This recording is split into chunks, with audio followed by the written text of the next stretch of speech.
Chapter 1251 Zhong Xian imparts an ultimate technique to Zhao Xingmo was fuming inside. However, as angry as he was, there was no way he could take that kick head-on. Thus, he quickly sidestepped to avoid it. It was not that he was afraid that he would be crippled as well, but that he couldn't afford to lose his face as a result of this. Voila! As soon as Zhao Xingmo fled to the side, Zhong Zhouxiao's fingers immediately shot for his armpit.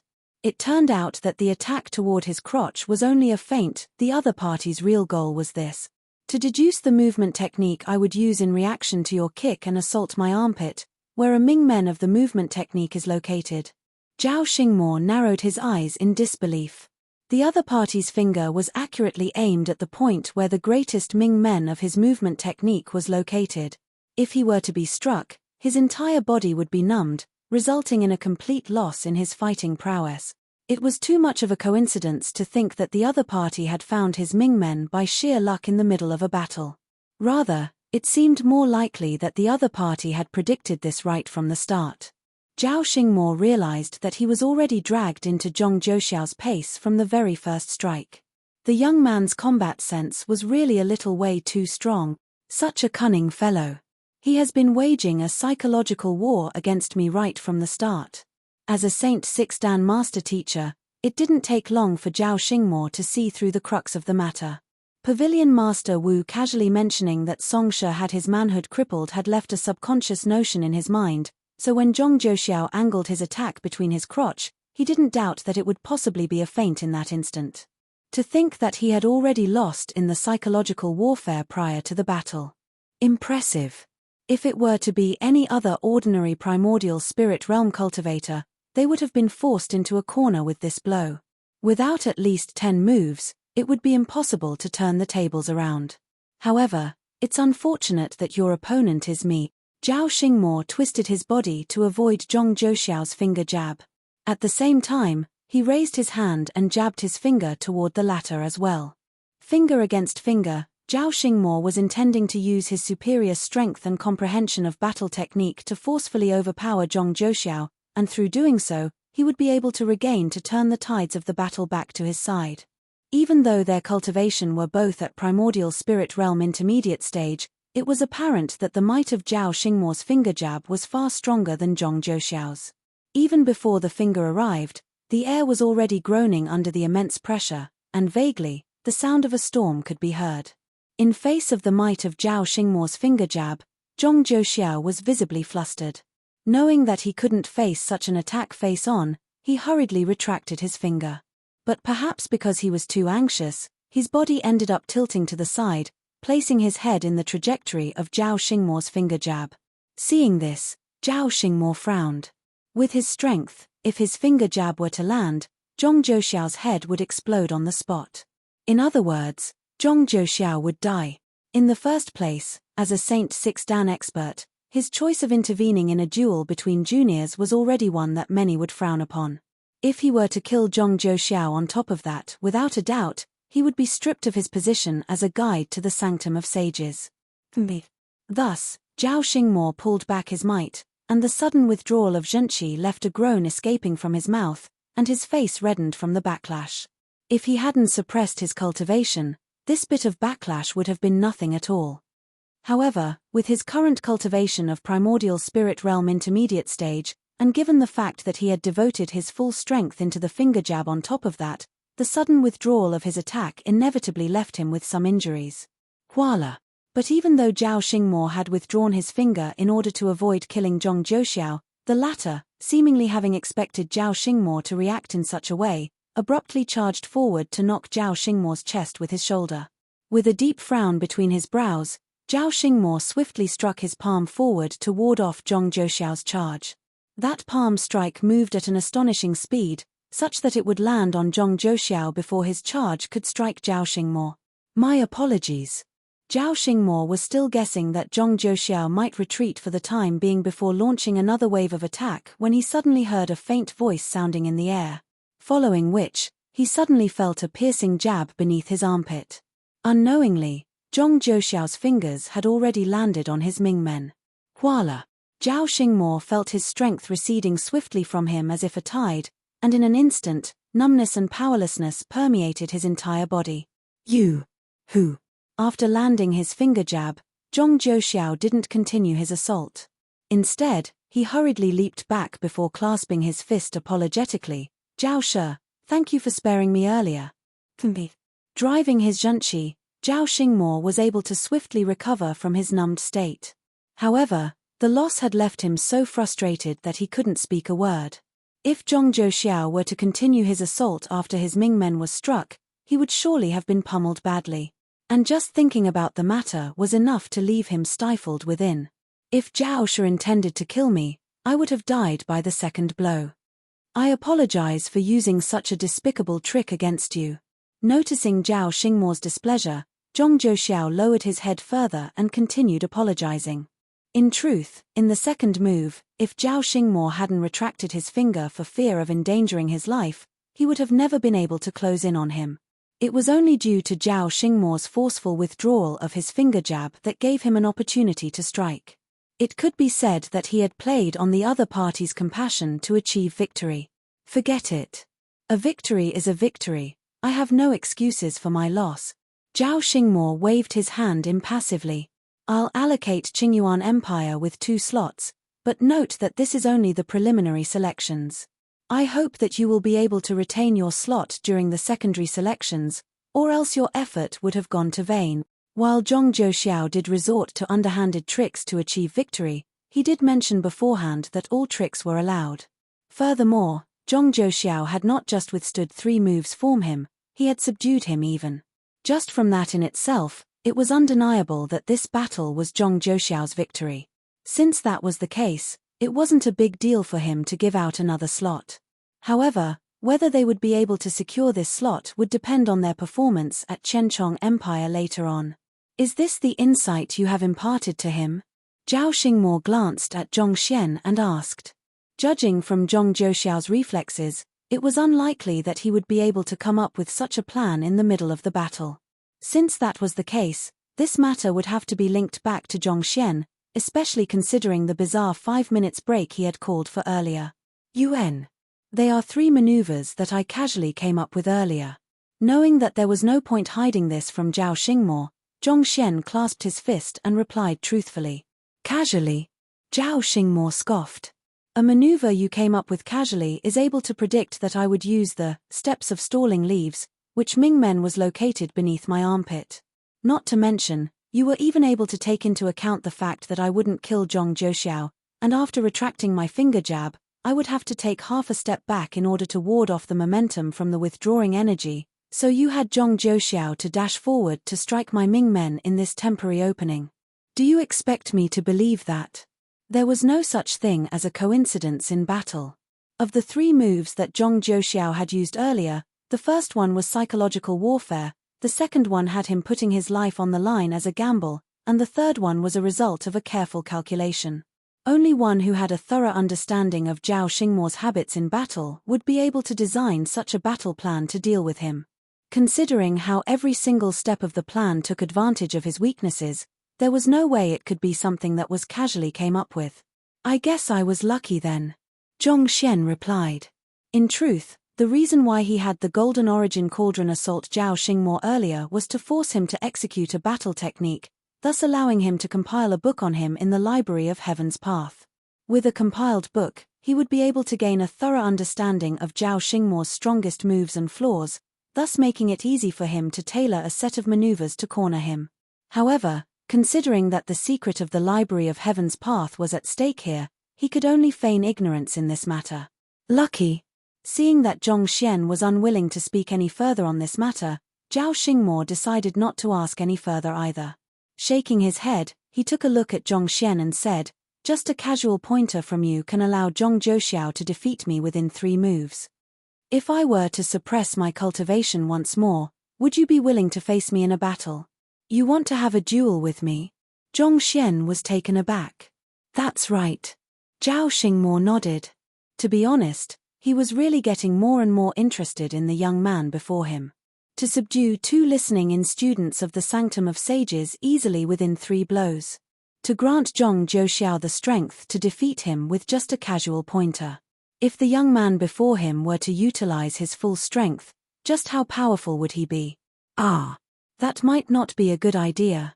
I'm afraid that there might be a fatality. Zhongxian shook his head. Don't worry. I'll immediately release my seal as soon as I feel that you are in danger. You will be safe. Seeing that Zhongxian was slightly apprehensive at the idea of having a duel with him, Zhao Xingmo consoled. When two cultivators of equal strength fought with one another, it was indeed very easy for a fatality to occur as they would be unable to control their strength precisely in battle. However, Zhao Xingmo was a Saint 6 Dan cultivator, so if they were to find themselves in the middle of a perilous situation during their duel, he would at least still be able to release his seal and take control over the situation. I'm not referring to myself. I'm afraid that you will be unable to withstand my attacks. Seeing that the other party had misunderstood his words, Zhongxian explained awkwardly. You. Zhao Xingmo nearly exploded on the spot.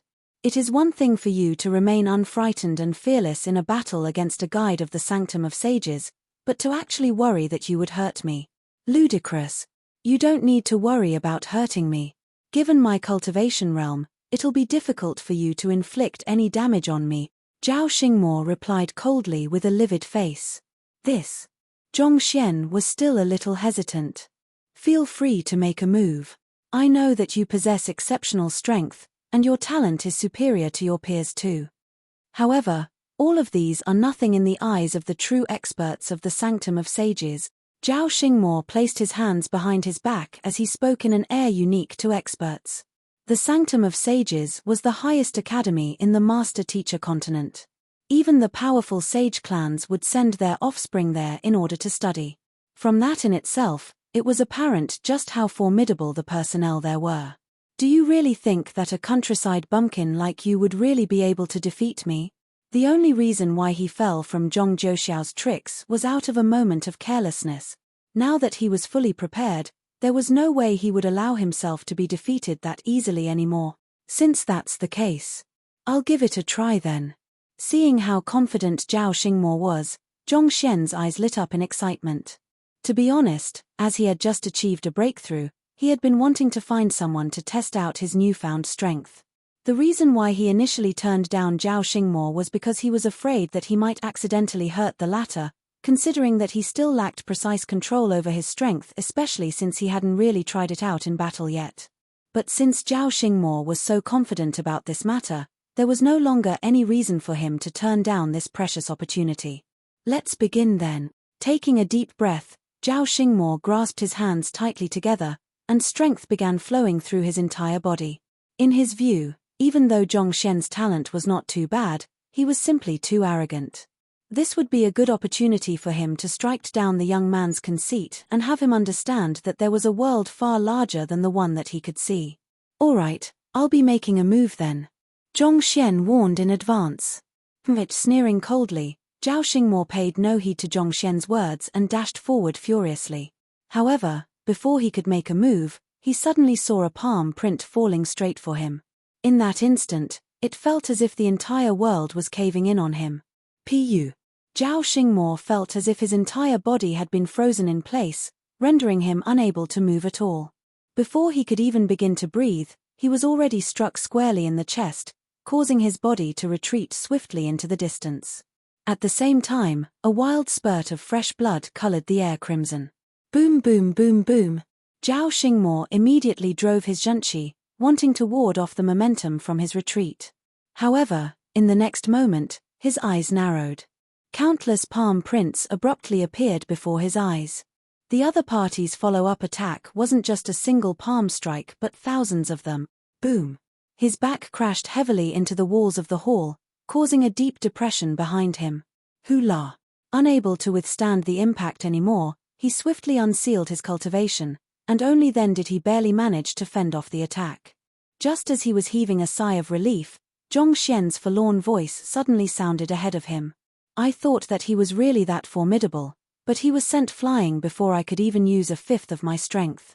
In the end, he was nothing more than a braggart. Chapter 1252. You said that I am from the Zhong clan, Pu.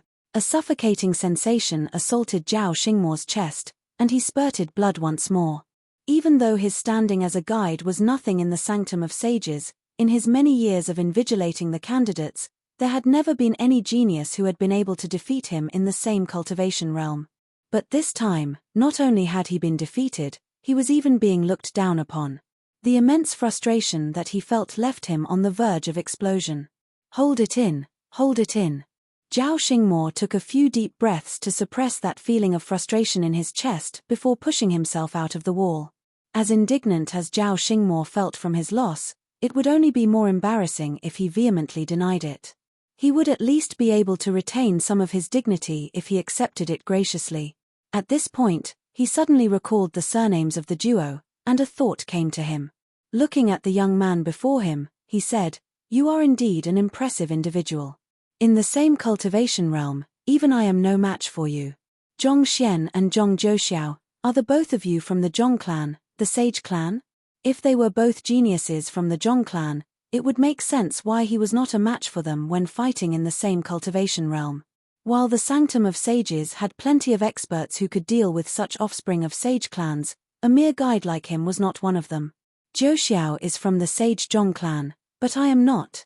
Zhong Xian shook his head. "I am an orphan, born in the remote Tianxian kingdom." He had never really given this matter much thought before, but thinking about it once more, there was something quite suspicious about it. Logically speaking, it should not have been anything much for him to be born in the remote Tianxian kingdom, but the fact that he was plagued with the innate fetal poison was a huge anomaly in itself. According to the Sage Yuan clan, Tianxian kingdom was one of those ancient lands where descendants of sage clans could recover and awaken their bloodlines. For this reason, many sage clans had chosen to leave their offspring in such places, only taking them into the clan once their bloodline achieved a certain mark.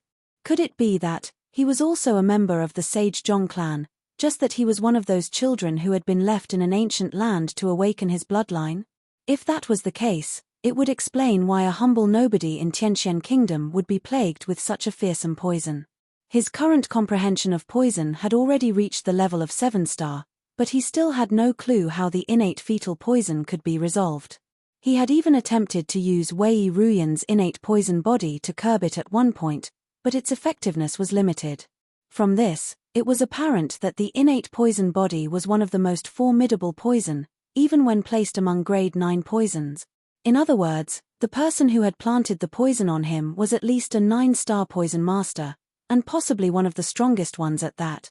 It was unthinkable for an expert of that caliber to travel to the small Tianxian kingdom just to deal with a nobody like him.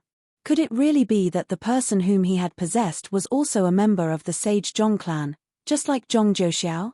It's no wonder I always felt like pummeling Zhong Zhouxiao whenever I met him. This might be a resonance in our bloodline. Zhong Xian stroked his lower jaw in deep contemplation. I really should find an opportunity to look into this matter. Knowing that this was not the time to be thinking such miscellaneous thoughts, Zhong Xian decided to put the matter aside for the moment. "I thought that you were from the sage Zhong clan too." Zhao Xingmo looked at Zhong Xian in intrigue before falling silent.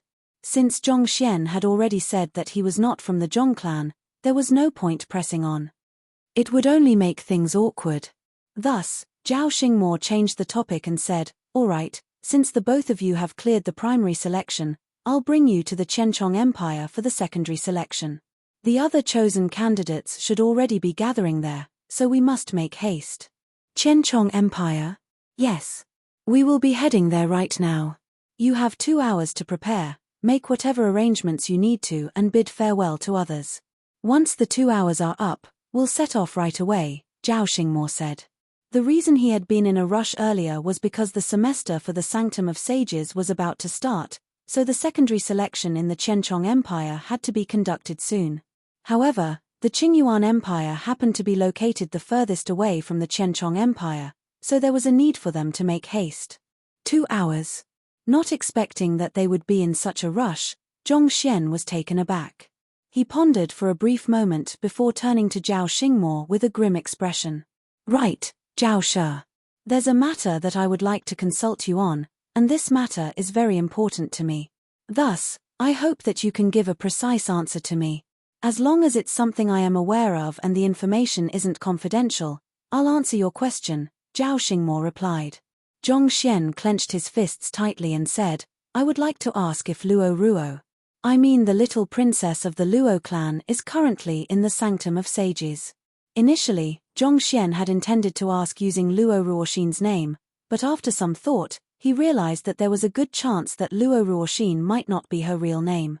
After all, as the little princess of the Luo clan, there were bound to be many who would want to claim her life or hold her hostage against the Luo clan, so it would not have been surprising if she adopted a pseudonym with that in mind. If Luo Ruoxin was not in the Sanctum of Sages, it would be meaningless for him to head there. If that was the case, he would be better off heading straight to the Empire Alliance to raise his cultivation. After all, he already had the position of an honorary elder in that master-teacher pavilion, so it would be much more convenient for him to access precious cultivation resources there. The little princess of the Luo clan? Zhao Xingmo frowned upon hearing Zhongxian's question. Why are you asking for her whereabouts? This matter is very important to me. Zhao Shi, I hope that you can answer my question. Zhongxian clasped his fist and bowed respectfully. All right then. Seeing that Zhongxian was serious about this matter, Zhao Xingmo briefly hesitated before shaking his head in resignation.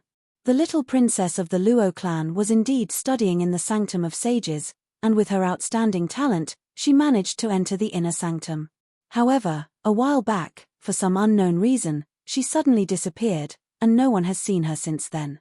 But when I was coming here, I heard rumors that the Luo clan had managed to locate her, and they were intending on sending her back. Of course, I could not verify the authenticity of the rumors, so I can't say for sure if she is truly returning to the Sanctum of Sages. She really is from the Sanctum of Sages? Zhongxian heaved a sigh of relief. It seemed like Mu Shi's guess was indeed correct. Since that was the case, he would have to head to the Sanctum of Sages. This was the only clue he had to find Luo Ruoxin at the moment, and even if Luo Ruoxin was not there, he might still be able to find some clues to her whereabouts. If he could find Luo Ruoxin, he would be able to discuss with her how they should deal with her marriage with the young prodigy of the Zhong clan on the 3rd month next year. You are acquainted with the little princess of the Luo clan? Zhao Xingmo was taken aback. According to what I know, the little princess has a cold personality. I guess we can be considered to be acquainted with one another. Zhongxian nodded in response. The other party would probably die of fright if he were to say that she was his girlfriend. Low profile, low profile. Even though Zhongxian had attempted to conceal his emotions, Zhao Xingmo could still see traces of affection in the young man's eyes. He fell silent for a moment before advising, there's an engagement between the Luo clan and Zhong clan. Given that you aren't from the Zhong clan, I advise you not to disturb the little princess. Otherwise, I fear that you might find yourself in deep trouble. The little princess of the Luo clan doesn't just boast a high cultivation, she's also known for her peerless beauty. There are none in the Sanctum of Sages that come close to matching her grace. For this reason, she has countless admirers among the younger generation. However, due to her ties with the Zhong clan, all those who dare approach her have been viciously taught a lesson. Zhao Xingmo's words were roundabout, but Zhongxian could still roughly understand the intentions behind them. He had seen Luo Ruoxin's true appearance through his eye of insight, and it was no exaggeration to say that even Yu Fei'er, Luo Chichi, Hu Yao Yao, and the others did not come close to comparing to her. Given so, it was inevitable that she would have countless admirers. It seemed like the Zhong clan was quite domineering, teaching all of those who harbored any thoughts toward her a lesson. Well, that worked to his favor too. Thank you for your advice. Still immersed in his relief from learning that Luo Ruoxin was likely in the Sanctum of Sages, Zhongxian did not pay much heed to Zhao Xingmo's advice. Instead, he began to plot his next move. Firstly, he should find a way to obtain Zhong Zhouxiao's blood. If he could induce a resonance with the latter's blood, that would mean that he was a member of the Zhong clan as well. If so, he could infiltrate into their ranks and secretly get rid of that unparalleled young prodigy that everyone had been talking so much about. If he was not, well, that might work out even better. He could do as he pleased without having to consider the Zhong clan's position. Anyone who dared stand between him and Luo Ruoxin would be crippled. Of course, either way, he would have to possess sufficient strength first before he could do anything. Return here in 2 hours sharp. We'll be setting off together. After saying all that should be said, Zhao Xingmo waved his hand, dismissing the two of them. Thus, Zhong Xian and Zhong Zhouxiao clasped their fists before taking their leave. Zhong Xian headed straight to the Combat Master Hall and took Sun Qiong with him. After which, he bade farewell to Hall Master Xing and the members of the Shenzhen faction. Before he came to Qingyuan City, he had still had the accompaniment of Wang Ying and Liu Yang. But now, only he and Sun Qiong were left. After spending so much time with one another, the departure of his direct disciples had really left him with an empty feeling inside. Following behind Zhong Xian, Sun Qiong suddenly recalled a matter and said, "Young master, there was a messenger from Hu Yaoyao earlier. She wished to relay the news that she has been recommended to cultivate at the Terpsichore Guild main headquarters due to her outstanding talent, and she will be leaving Qingyuan City in half a month's time." "I see." Zhong Xian nodded.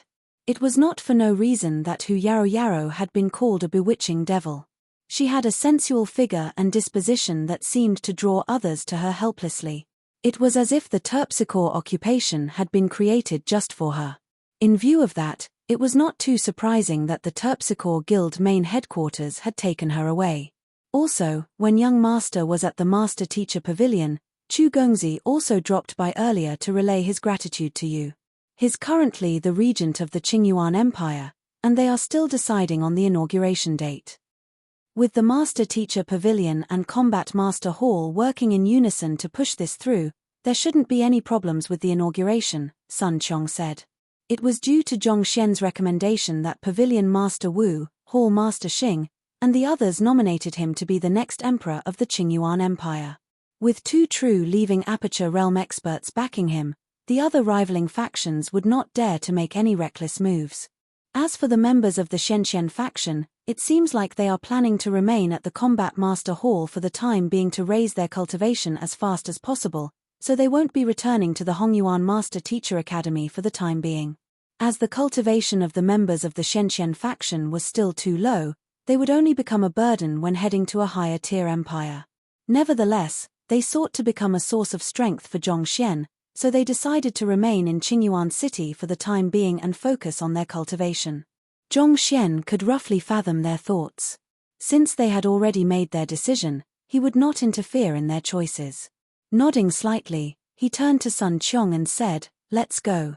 Returning to the Master Teacher Pavilion once more, Zhong Xian saw that Zhao Xingmo, Zhong Zhouxiao, and the two listening-in students were already prepared to depart from Qingyuan City.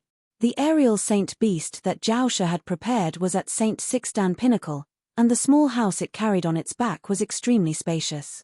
Even if they took more people along, there would not be any problem at all. After bidding Pavilion Master Wu farewell, Zhong Xian leaped on the back of the aerial saint beast, and its massive wings began flapping powerfully. Before long, they were already well on their way toward the Qianchong Empire. The Qianchong Empire is the strongest country among the 8 conferred empires, and the head of its regional Master Teacher Pavilion is a half-grand Dominion realm expert. He's a real quasi-8-star Master Teacher, wielding strength far greater than Song Shi. While the group was sitting around in the small house on the aerial Saint Beast, Zhong Zhouxiao began introducing the various aspects of Qianchong Empire to Zhong Xian. Naturally, in order to maximize his chances of entering the Sanctum of Sages, he had done his research on the 8 conferred empires before he chose the Qingyuan Empire Master Teacher Pavilion. Half-grand Dominion Realm? Zhong Xian's eyebrows shot up. The gap between each cultivation stage became more and more significant the higher one's cultivation was. Similarly, there was also a huge disparity between a leaving Aperture Realm Pinnacle cultivator and a half-grand Dominion Realm cultivator. It seemed like it was not without reason that the Qianchong Empire was the leading power of the 8 conferred empires. Under the lead of such a powerful pavilion master, it was inevitable that its national power would be strong as well. There will be a secondary selection in the Qianchong Empire, so I'll offer you some guidance on your cultivation over the next few days. Try to advance your cultivation as much as possible during this period of time, or else it might be difficult for you to clear the secondary selection, Zhong Xian instructed sternly. Even on a Grand Dominion Realm aerial Saint Beast, the journey from the Qingyuan Empire to the Qianchong Empire would still take roughly 6 to 7 days. This period of time should be enough for Zhong Zhouxiao to make several breakthroughs in his cultivation. Otherwise, the slot that he had obtained with great difficulty would really go to waste. UN. Thank you, Zhong Shi. Zhong Zhouxiao quickly nodded. With Zhong Xian's eye of discernment and capability, if Zhong Zhouxiao could obtain his personal guidance, his cultivation would surely be able to advance by leaps and bounds over the next few days. There's no need to stand on ceremony. Zhong Xian waved his hand calmly. At this point, he suddenly recalled the matter that had been on his mind all this while, and he turned to Zhong Zhouxiao and said, "Zhouxiao, give me a droplet of your blood essence. I want to examine it closely to see if there's any way I can raise the purity of your bloodline." "A droplet of my blood essence? Sure." Without any hesitation, Zhong Zhouxiao flicked his forefinger, and a droplet of blood shot straight into Zhong Xian's palm. Chu Gongzi refers to Chu Xiong, who is the man whom Zhong Xian met at the Spring Pavilion Terpsichore Guild and the Blacksmith Guild. When Wu Shi asked Zhong Xian to recommend a suitable candidate to be the emperor, Zhong Xian recommended him. Chapter 1253 Qianchong Empire. Zhong Xian's eyes lit up upon seeing the blood essence. He quickly wrapped it within a layer of his zhenqi before he turned to Zhong Zhouxiao and said, "I'll take some time to examine it. For the time being, you should cultivate using the method that I imparted to you earlier." After which, he turned around and returned to his room. With a grasp of his hand, he created an isolation barrier around him and leaped into the myriad ant-hive nest. It would be best for him to be in an environment with absolute silence while studying Zhong Zhouxiao's blood essence. It would also be much safer as well. After finding a place to sit down, Zhong Xian had the droplet of blood essence float in front of him. With a tap of his finger, a droplet of blood essence was squeezed out of his fingertip, and he pushed it toward Zhong Zhouxiao's blood essence. After careful examination, Zhong Xian could only shake his head helplessly. There doesn't seem to be any resonance between the two droplets of blood essence. It seems like I'm not from the Sage Zhong clan after all. If the bloodline of the Zhong clan was truly running through his veins, there would at least have been even the slightest reaction between his and Zhong Zhouxiao's blood essence, but even with his eye of insight, there was nothing of the sort. In other words, the body that he had transcended into had nothing to do with the Sage Zhong clan. It seemed like he had really been thinking too much into it. How could there be such a coincidence in the world? But if I am not a member of the Zhong clan, which freaking poison master was so bored as to travel all the way to Tianqian Kingdom just to plant the innate fetal poison into me? That person had to be really sick in the mind. That person had better not let Zhong Xian catch him. In any case, whether he was from the Zhong clan or not would not really affect his plans. If he was from the Zhong clan, he would just have to hold back a little on that young prodigy, but since it was already confirmed that he was not, well, he could not be blamed for being merciless. After confirming that he was not an offspring of the Zhong clan, Zhong Xian began looking into whether he could refine unique bloodlines. It seems like it is really difficult to refine a person's bloodline. It did not take long before Zhong Xian arrived at a conclusion: refining a person's bloodline was a feat so difficult that it was nigh impossible. That was to be expected. If it was that easy to raise a person's bloodline, every offspring of the Sage clans would have been an inner member. Before leaving the myriad ant-hive nest, Zhong Xian suddenly recalled how much his cultivation had risen in recent days, so he confidently sought his clone for a battle. As usual, he ended up being viciously pummeled into the ground, nearly losing his life. Against others, there were none of the same cultivation realm who could possibly rival him. Yet, no matter how hard he tried, he was still a long distance away from matching up to his clone. So stifling. After leaving the myriad ant-hive nest, Zhong Xian continued offering pointers toward Zhong Zhouxiao's cultivation. As expected of a genius from the Zhong clan. Despite the low purity of Zhong Zhouxiao's bloodline, the talent that he possessed was truly spectacular. His ability to learn was almost like a sponge. Not even the most talented member in the Shenqian faction could come close to him. In just 6 short days, it was as if he had undergone a metamorphosis. While his cultivation remained at primordial spirit realm intermediate stage, his fighting prowess had risen to a level where even the 2 listening-in students were no longer necessarily a match for him. Thinking about the guidance that Zhong Xian had offered over the past 6 days, Zhao Xingmo was filled with nothing but shock. His pointers are really spot on, especially on the details. Even I wouldn't have noticed those aspects if he hadn't pointed them out explicitly. Zhong Jiuxiao had quite a handful of inconspicuous but nasty flaws that even he had failed to discern, but Zhong Xian was able to uncover them keenly without the slightest error in his analysis. Such an eye of discernment was nothing short of fearsome. Just with his eye of discernment and state of mind, it was no wonder he could successfully crash the Qingyuan Empire Master-Teacher Pavilion. Zhao Xingmo had no doubt that even in the Sanctum of Sages, Zhong Xian would be able to rise through the ranks and glow brighter than everyone else. On the 7th day, a massive city came into sight. We have finally arrived at the Qianchong Empire. Standing by the window, Zhao Xingmo said, judging from the timing, the candidates chosen from the other empires should have arrived as well. Let's head straight to the Qianchong Empire Master-Teacher Pavilion. On the journey there, Zhong Xian had learned that Zhao Xingmo was responsible for the primary selection phase of the 8 conferred empires. He had been to the other empires, and the Qingyuan Empire was the final stop for him. Those who had cleared the primary selections should have made their way over themselves, and judging from the current time, they should have all arrived. So, as soon as the candidates from the Qingyuan Empire arrived, they would be ready to start the secondary selection. May I know how many people have cleared the primary selection, and how many slots are there for the secondary selections? The Qianchong Empire has 3 slots, and the other 3 stronger conferred empires have 2 slots each. The remaining 4, including Qingyuan, only have a slot each. All in all, the 8 conferred empires should have 13 slots in total. Other than that, there are also the 10 Tier 3 sage clans, and each of them have 2 slots.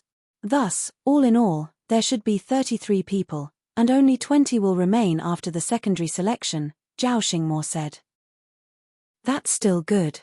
Zhong Xian heaved a sigh of relief. 20 out of 33, it would be fine as long as they were not in the bottom half of the candidates. That should not be too difficult. Seeing how Zhong Xian's expression had relaxed after hearing the rules, Zhao Xingmo warned, don't let your guard down just because the proportion of candidates that are cleared for the secondary selection is high. Those who are able to obtain the candidacy to Sanctum of Sages are all top-notch geniuses in their regions, experts among experts. It won't be easy to rise above the rest of them. No matter what, the Qingyuan Empire was the weakest among the conferred empires. Even as top-notch geniuses from the Qingyuan Empire, there could still be plenty of geniuses outside of the Qingyuan Empire who were stronger than them. I acknowledge that there's no primordial spirit realm intermediate stage cultivators who could possibly be your match after all, even I lost to you. However, the requirement to entering the Sanctum of Sages is that the candidates must be a master teacher below 30 years old. There are some formidable geniuses who have already reached leaving Aperture Realm. In other words, you won't just be facing primordial spirit realm expert. Leaving Aperture Realm? That's right. One genius of the Qianchong Empire has already reached leaving Aperture Realm. Even though he hasn't undergone the lightning tribulation yet, his fighting prowess is still not one to be underestimated. There are also quite a few from the Tier 3 sage clans who have reached that level as well. If you let your guard down before them, you could be done in before you know it. Zhao Xingmo nodded. He was only saying this much because he had really high expectations for the young man before him. As powerful as the young man was, the problem was that he was not just faced with opponents of the same cultivation realm. Furthermore, the opponents would not be suppressing their cultivation to his level before fighting with him either. Thus, it would be no easy feat to get into the top 20 among the 33 people. I see. Thank you for your warning. I'll just have to deal with whatever comes my way then, Zhong Xian replied calmly. Instead of leaving him on edge, Zhao Xingmo's words had left Zhong Xian feeling slightly excited instead. While his cultivation was only at primordial spirit realm intermediate stage, his fighting prowess was already on par with leaving Aperture Realm advanced stage cultivators. Previously, out of fear that he would accidentally hurt Zhao Xingmo, he had only used a fifth of his full strength. If the other candidates were really as powerful as Zhao Xingmo had said they were, he should be able to have some fun in the secondary selection. Seeing Zhong Xian's expression, Zhao Xingmo knew that his warning had effectively fallen on deaf ears. Shaking his head, he decided to nag no more. At this point, The aerial saint beast beneath them suddenly began diving down, heading toward the middle of the majestic city beneath them. Not too long later, the Qianchong Empire Master Teacher Pavilion came into sight. They landed on the square just in front of the Master Teacher Pavilion, and barely a moment after they had landed, a few old men immediately stepped forward to welcome them. Zhao.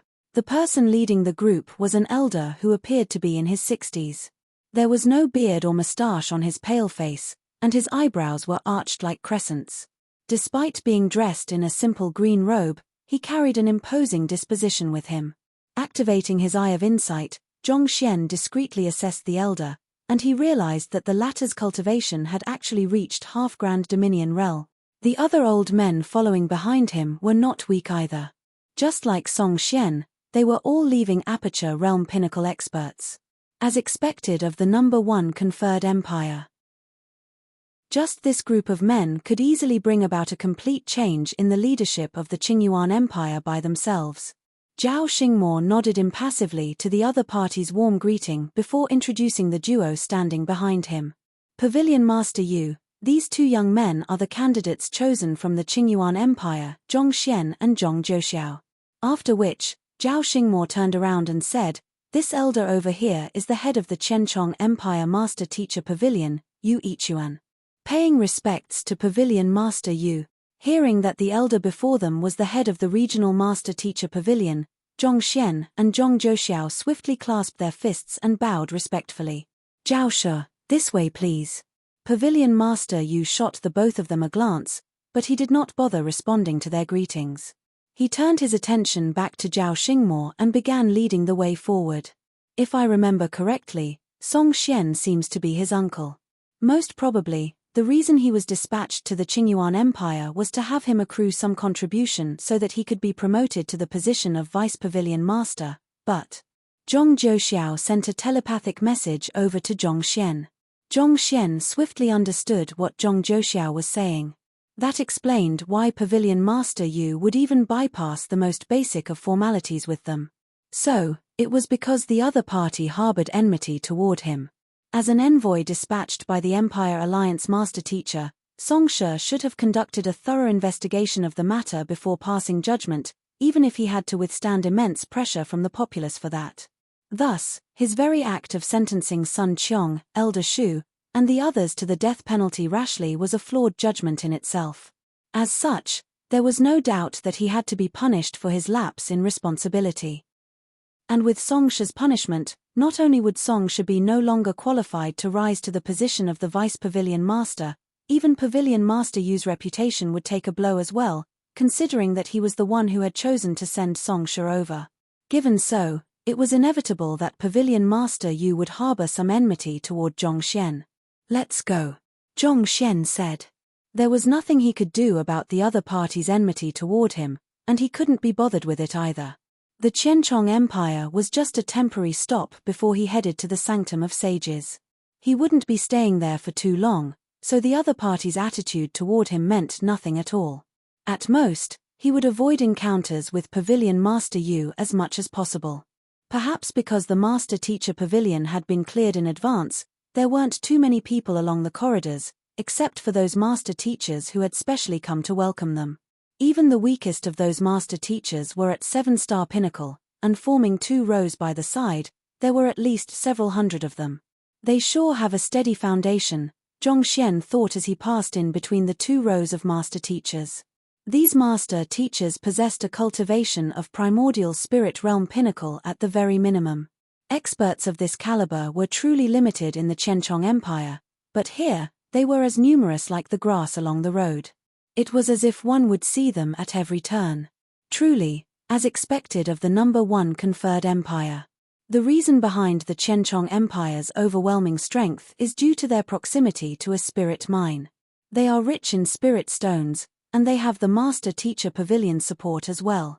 It was based on these 2 factors that they were able to grow so prosperous over the years. Noticing Zhongxian's astonishment, Zhong Zhouxiao sent a telepathic message over to explain. "Spirit mine?" Zhongxian asked. Zhong Zhouxiao nodded. According to the rumors, there's a concentrated high-tier spirit stone mine in the Qianchong Empire. It's for this reason that they were able to attract countless experts to work for them, and this formed a virtuous cycle that furthered their development. As such, their national strength grew stronger and stronger. Of the 4 necessary elements to cultivation, wealth, peers, method, and environment, wealth was indeed ranked at the very top. With sufficient money, a person would be able to attract talents to work for him, and once there were sufficient experts, cultivating a new generation of experts wouldn't be too difficult either. Through this cycle, a country would be able to grow stronger and stronger. If an empire was utterly poor, lacking in precious cultivation resources, which expert would be willing to waste their time there? Naturally, it would be impossible to establish a high-tier master-teacher pavilion either. You said that there is a concentrated high-tier spirit mine here? Zhong Xian's breathing hastened in agitation. That's right. Most of the concentrated high-tier spirit stones in circulation in the other empires all originate from here. Zhong Jiuxiao nodded. If I wish to earn concentrated high-tier spirit stones here, where should I go? Zhong Xian asked anxiously. He happened to require as many concentrated high-tier spirit stones as possible to raise his cultivation. Since there was a spirit mine here, there should be plenty of concentrated high-tier spirit stone in circulation as well. If he could just lay his hands on some of them, he would be able to push his cultivation forward. I am not too sure about that either, but, according to rumors, there seemed to be a black market in the Qianchong Empire, and concentrated high-tier spirit stones are often traded there in high quantities. If you really do require concentrated high-tier spirit stones, it should be worth checking that out. After which, Zhong Jiuxiao pondered for a moment later before continuing. However, this is second-hand information, so do take it with a pinch of salt. Chapter 1254 Scapegoating. I'll take a look at it later on. Zhong Xian nodded. Even though Zhong Jiuxiao's fighting prowess was subpar and his talent was not really worth a mention, he still had a redeemed trait: reliability. Since the other party was telling him this news, most likely, there should be some level of credibility to it. Besides, regardless of whether the Qianchong Empire had spirit mines or not, as the #1 conferred empire with many leaving Aperture Realm experts under its command, it was bound to have a rich supply of concentrated high-tier spirit stones. As long as he could find a channel to exchange or earn them, he should be able to raise his cultivation to primordial spirit realm pinnacle there. With such thoughts in mind, the crowd arrived at a vast hall, and everyone swiftly took their seats. Pavilion Master Yu waved his hand with a hearty laugh and said, "Invite the outstanding talents who have cleared the primary selection in." A master-teacher backed out of the room, and not too long later, a group of young men and women walked into the hall. Dressed in master-teacher robes, there were 7 conspicuous stars weaved onto the emblems pinned on their chests. Zhong Xian quickly scanned through the arriving crowd. Just as Zhao Xingmo had said, the cultivation of those who had cleared the primary selection was not too bad. The weakest ones were like him and Zhong Jiuxiao, primordial spirit realm intermediate stage, whereas the strongest ones were at quasi-leaving aperture realm. To be able to advance their cultivation to this level before they even reached 30, there were indeed plenty of geniuses in this world who possessed talent that did not pale too much in comparison to his. Zhao Shi, the candidates have come here in a rush after clearing the primary selection, and I reckon they are weary after the long journey they have taken here. Thus, I specially prepared a banquet to welcome you, as well as to allow a day of rest for all the candidates. Will it be fine if we conduct the secondary selection tomorrow? Pavilion Master Yu inquired with a smile. Zhao Xingmo pondered for a moment before nodding. It's fine. Even though they were pushed for time, half a day's delay would not do much harm. This would be a good opportunity for the young geniuses who had come for the secondary selection to let loose before facing the cruel challenges that lay ahead of them. Upon receiving Zhao Xingmo's agreement, Pavilion Master Mo raised his hand and instructed, "Men, serve the wine and dishes," following which, a group of apprentice master teachers walked out and served plates of delicacies before the crowd. It seemed like Pavilion Master Yu had roughly estimated when Zhao Xingmo would be arriving and made preparations in advance.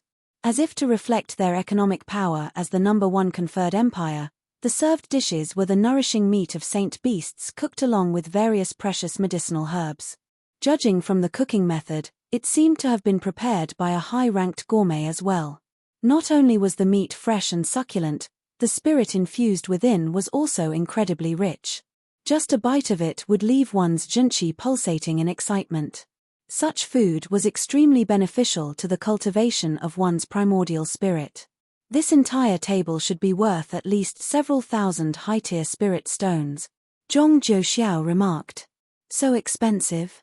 Zhong Xian was startled by the extravagance of the meal. Back then, he had to go through so much trouble just to earn 1,000 high-tier spirit stone. But now, just a single meal already cost way more than that.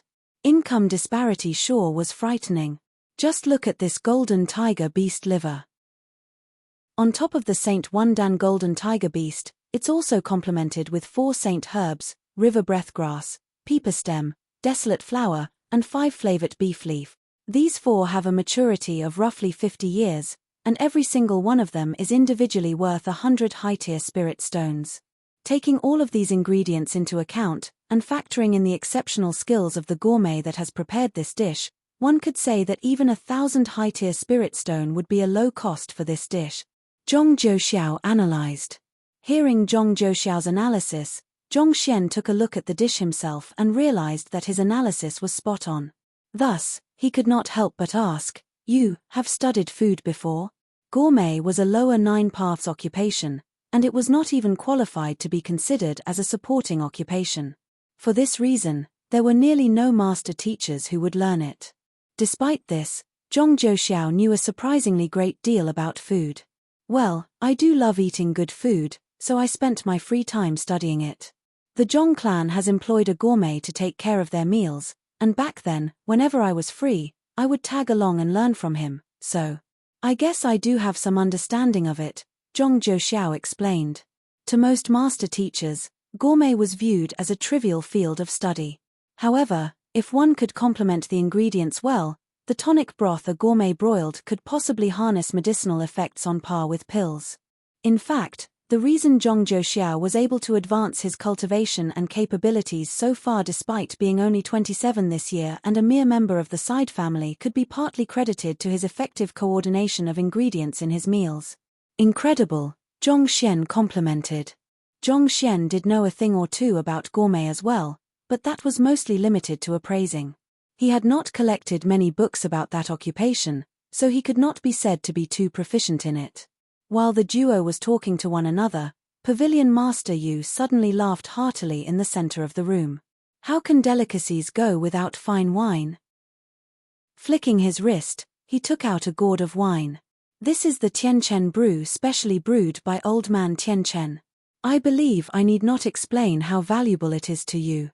I happened to obtain a gourd of it a while back, and I stored it away for a whole 300 years to allow it to mature beautifully. Since Zhao Shi is here today, I think it would be a good time to take it out and savor it. Is there anyone here who wishes to give it a try?" Chuckling softly, Pavilion Master Yu uncorked the lid and gently poured out a cup. The transparent wine in the cup emanated a strong fragrance that swiftly permeated the entire hall. Just a single whiff was sufficient to whet one's appetite for it. "Fine wine," Zhong Xian nodded in approval. The wine fragrance could be clearly smelled even from a distance away. From that, it could be seen that the purity and taste of the Tianchen brew were bound to be far superior to the other wines he had drunk in the past. Zhong Jiuxiao's eyes gleamed in agitation as his breathing hastened. Old Man Tianchen is a famous wine sage in the Empire Alliance. The wine that he brews is able to intoxicate even Saint Seven Dan expert. Tianchen brew is known to be the finest wine he has ever made, and the quantity of it is severely limited, making it an extremely precious commodity. Countless people would willingly sell their fortunes just to acquire a single cup of it, only to leave in disappointment. And yet, Pavilion Master Yu is actually offering it to us. Is this wine very famous? Seeing that Zhong Xian did not understand the value of the wine before him, Zhong Jiuxiao exclaimed in agitation. "Of course it is. It's a priceless commodity. Even 10 concentrated high-tier spirit stones wouldn't be able to buy you a single cup of it. 10 concentrated high-tier spirit stones, just to buy a cup of wine?" Zhong Xian's lips twitched.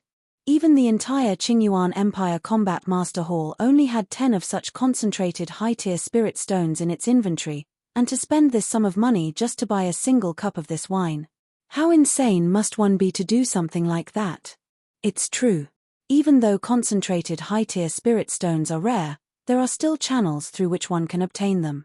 However, the Tianchen brew of Old Man Tianchen is not something that one can buy with just money.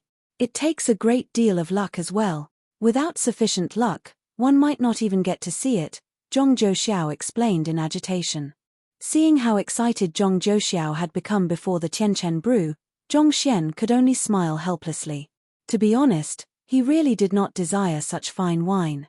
On the contrary, he even thought that drinking was a waste of time. Thus, unless he was really bored, he would never drink.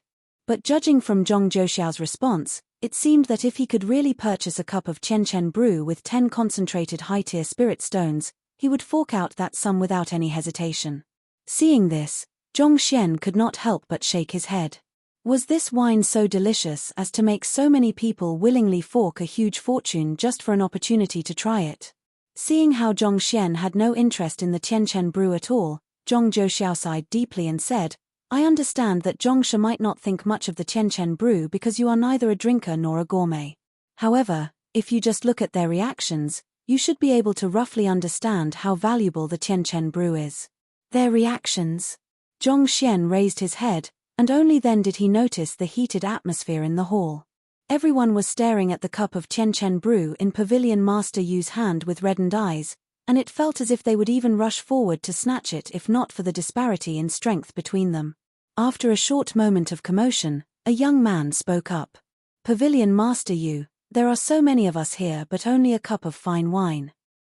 So, it wouldn't be too good to bestow it upon anyone here. Since that's the case, why don't we hold a competition, and the victor will be entitled to the cup of wine?" Yunsha is right. The fine wine brewed by Old Man Tianchen should only be awarded to those who are worthy of it. Otherwise, it would only be wasting it. Regardless of what competition it is, I shall be the one who drink that cup of wine. Stop bragging. It's still not clear who will get the wine. The words of the first young man swiftly received the approval of the crowd. Considering how valuable the Tianchen brew was, it was impossible for everyone to be given a cup of it. Since that was the case, the one who would be drinking the wine would have to display some kind of capability that others would have no choice but to submit to. Quiet down. Hearing the discussion among the crowd, Pavilion Master Yu took a sweeping gaze at the crowd and smiled. "All of your words are indeed true. There's only a cup of wine here, so naturally, it should only be awarded to the one who possesses the greatest capability. However, there's no need for a competition. I have already made up my mind on who here is the most deserving of this cup of wine. In my opinion, he's the strongest and most capable among all of you." "Oh, strongest? Pavilion Master Yu, may we know whom the person you are referring to is? To have Pavilion Master Yu offer such high praise for him, I sure am curious to see just who that person is." Pavilion Master Yu's words caused the crowd to immediately begin scanning the faces in the hall in hopes to finding whom the mysterious person complimented by him was. They were all the top geniuses and experts in their own regions, so how could they possibly permit others to claim the title of the strongest without putting up a fight for it? This person's reputation is not too striking, but throughout his journey here from an unranked kingdom, he has crashed 2 pavilions in total, and both of them were successful. Furthermore, he brought about a change in the dynasty of the Qingyuan Empire and had almost all the master teachers there acknowledge him as their teacher. It has not been long since his name emerged on the master teacher continent, but his every deed is nothing short of impressive. "I have nothing but respect for that person," Pavilion Master Yu said. 2 successful pavilion crashes brought about a change in the dynasty of the Qingyuan Empire. Journey here from an unranked kingdom. Everyone was taken aback for a moment before hurriedly turning their gazes toward Zhong Xian and Zhong Zhouxiao. These 2 were the last to arrive, so there was no doubt that they were the candidates from the Qingyuan Empire. Indeed. "He's no other than Zhong Xian," Pavilion Master Yu declared as he gestured at Zhong Xian grandly. "This fellow sure has a bunch of boring tricks up his sleeves." Zhong Xian clicked his tongue in disdain. Pavilion Master Yu first took out the fine wine to evoke everyone's agitation before announcing that he would gift the cup of wine to him. On the surface, it might seem like a compliment, an attempt to raise his standing among the candidates. But in truth, Pavilion Master Yu was helping him draw hostility from the rest of the candidates, compelling them to spurn him. To make him the enemy of the crowd with just a cup of wine, that fellow sure had mastered politics. Zhongshe, you might be unaware of it, but Song Xian is actually my wife's younger brother. His recklessness back in the Qingyuan Empire nearly caused a huge disaster, and we really owe you one for correcting him. Also, your flawless resolution of the crisis has prevented a potential uprising in the Qingyuan Empire and instilled confidence back into the Master-Teacher Pavilion. This is something that I could have never done. Thus, allow me to propose a toast to you with this cup of wine. With a chuckle, Pavilion Master Yu tapped on the table, and the wine on the table immediately floated into the air. On the other hand, after hearing Pavilion Master Yu's words, Zhongshen narrowed his eyes menacingly. To first acknowledge his relationship with Song Shi before expressing his respect toward Zhongshen. To onlookers, it seemed that there was nothing wrong with his words. However, that was basically invalidating any possible accusation that he was intentionally putting Zhongshen in a spot due to his conflict with Song Shi. To be able to make things difficult for Zhongshen while staying perfectly clean by the sidelines. As expected of the head of the Qianchong Empire Master-Teacher Pavilion, he sure knew how to play games. Really, there was nothing more frightening than a despicable master-teacher. Chapter 1255. How can Zhongshe be that weak? If Zhongshen rejected the cup of wine, it would make him appear weak, and he would be made a laughingstock as a result of that. However, if he accepted the cup of wine, there would surely be plenty of people who would stand up in opposition to it. Just thinking about the matter was enough to leave him with a splitting headache. As Zhongshen was contemplating on how he should resolve this crisis, Pavilion Master Yu suddenly smiled slightly. With a tap of his finger, the floating wine cup before him immediately flew toward Zhongshen. It seemed like the other party had no intention of allowing him turn down his goodwill. Zhongshe, this is just a token of my sincerity. I hope that you can accept it. Voila! The wine cup arrived before Zhongshen. Just as Zhongshen was about to catch it, a powerful pressure hidden amid the cup suddenly crushed down on Zhongshen, threatening to tear his body apart. In the face of the pressure, Zhongshen's eyebrows shot up. The movement of the wine cup was not too fast, making the gesture appear amiable on the surface. But in truth, Pavilion Master Yu had tampered with the wine cup so as to humiliate Zhongshen publicly. If Zhongshen failed to catch the wine cup and allowed the fine wine within to spill, it would make it seem as if he had a complete lack of respect for Pavilion Master Yu, not even reciprocating the latter's goodwill. Once that happened, the crowd in the area, already displeased and indignant by how Pavilion Master Yu had chosen to bestow the wine upon Zhongshen, would surely make use of this opportunity to defame and put him down. Through this, on top of getting back at Zhongshen for the affairs with Song Shi, Pavilion Master Yu would also be able to portray himself as a magnanimous and gracious man, further winning the respect of others. Truly two birds with one stone. Formidable.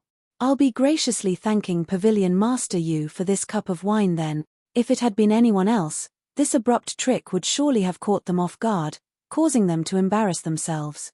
However, Zhongshen was different. Through his eye of insight, he was able to sharply identify the flow of zhenqi around the cup. Without any exaggerated movement, he lightly lifted his chopstick and tapped the wine cup ahead of him. The movement of the chopstick was not too fast, but it carried the aura of an indomitable spear. In the blink of an eye, it struck the wine cup. Po! A hole was struck into the bundle of zhenqi shrouding the cup. The zhenqi immediately dissipated into the surroundings like a deflated balloon.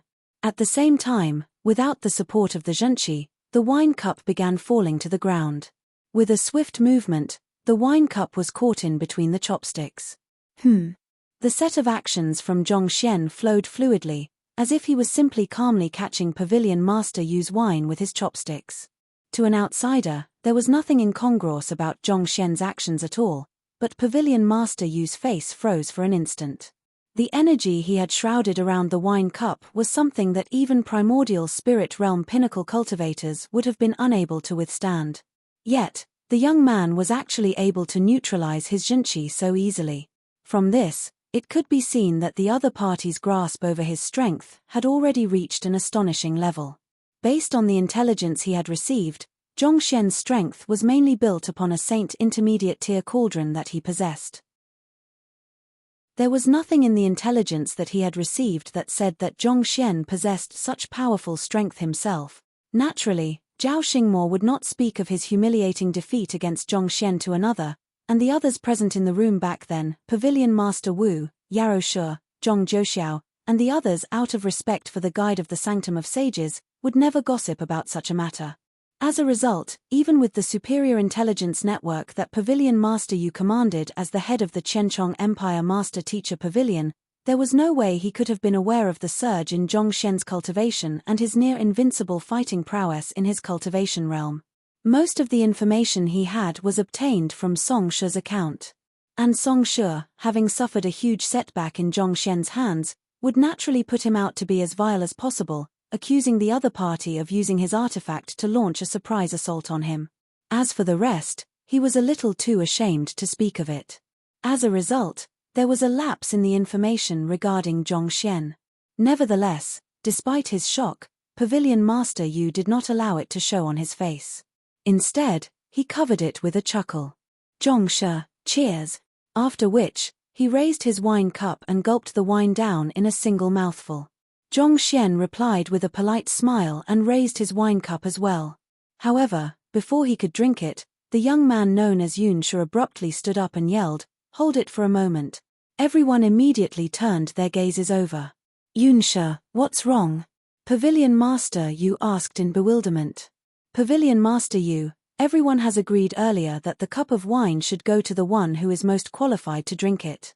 I know that you have said earlier that Zhongshi is the strongest among us, but I can't help but feel a little indignant about that.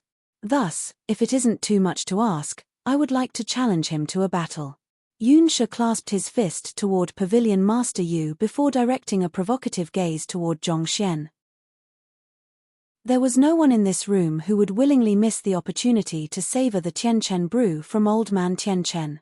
For this opportunity to go to an unknown figure from the Qingyuan Empire.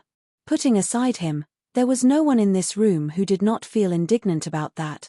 Indeed, I think that we should still hold a competition to decide the allocation of the wine. We are all aware of the circumstances surrounding the Qingyuan Empire. If I'm not mistaken, Zhongshi over here is currently at Primordial Spirit Realm Intermediate stage, the same cultivation realm as one of my students. I really don't think that he's qualified to enjoy this cup of wine from Pavilion Master Yu. Zhongshi, surely you won't turn down our request to spar, will you? In any case, we will all be participating in the secondary selections tomorrow, so why don't you give us a show of your strength first? All the candidates spoke up one after another, and they did not neglect to send looks of hostility toward Zhongxian while they were at it. It seems like I have really underestimated the prowess of this cup of wine.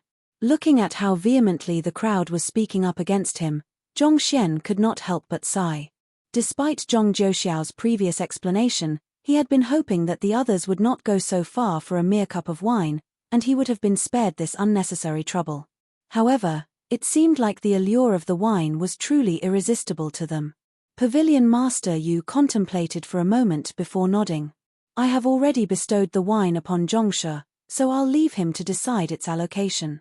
However, I don't wish to see any acrimony arising out of this matter, understood?"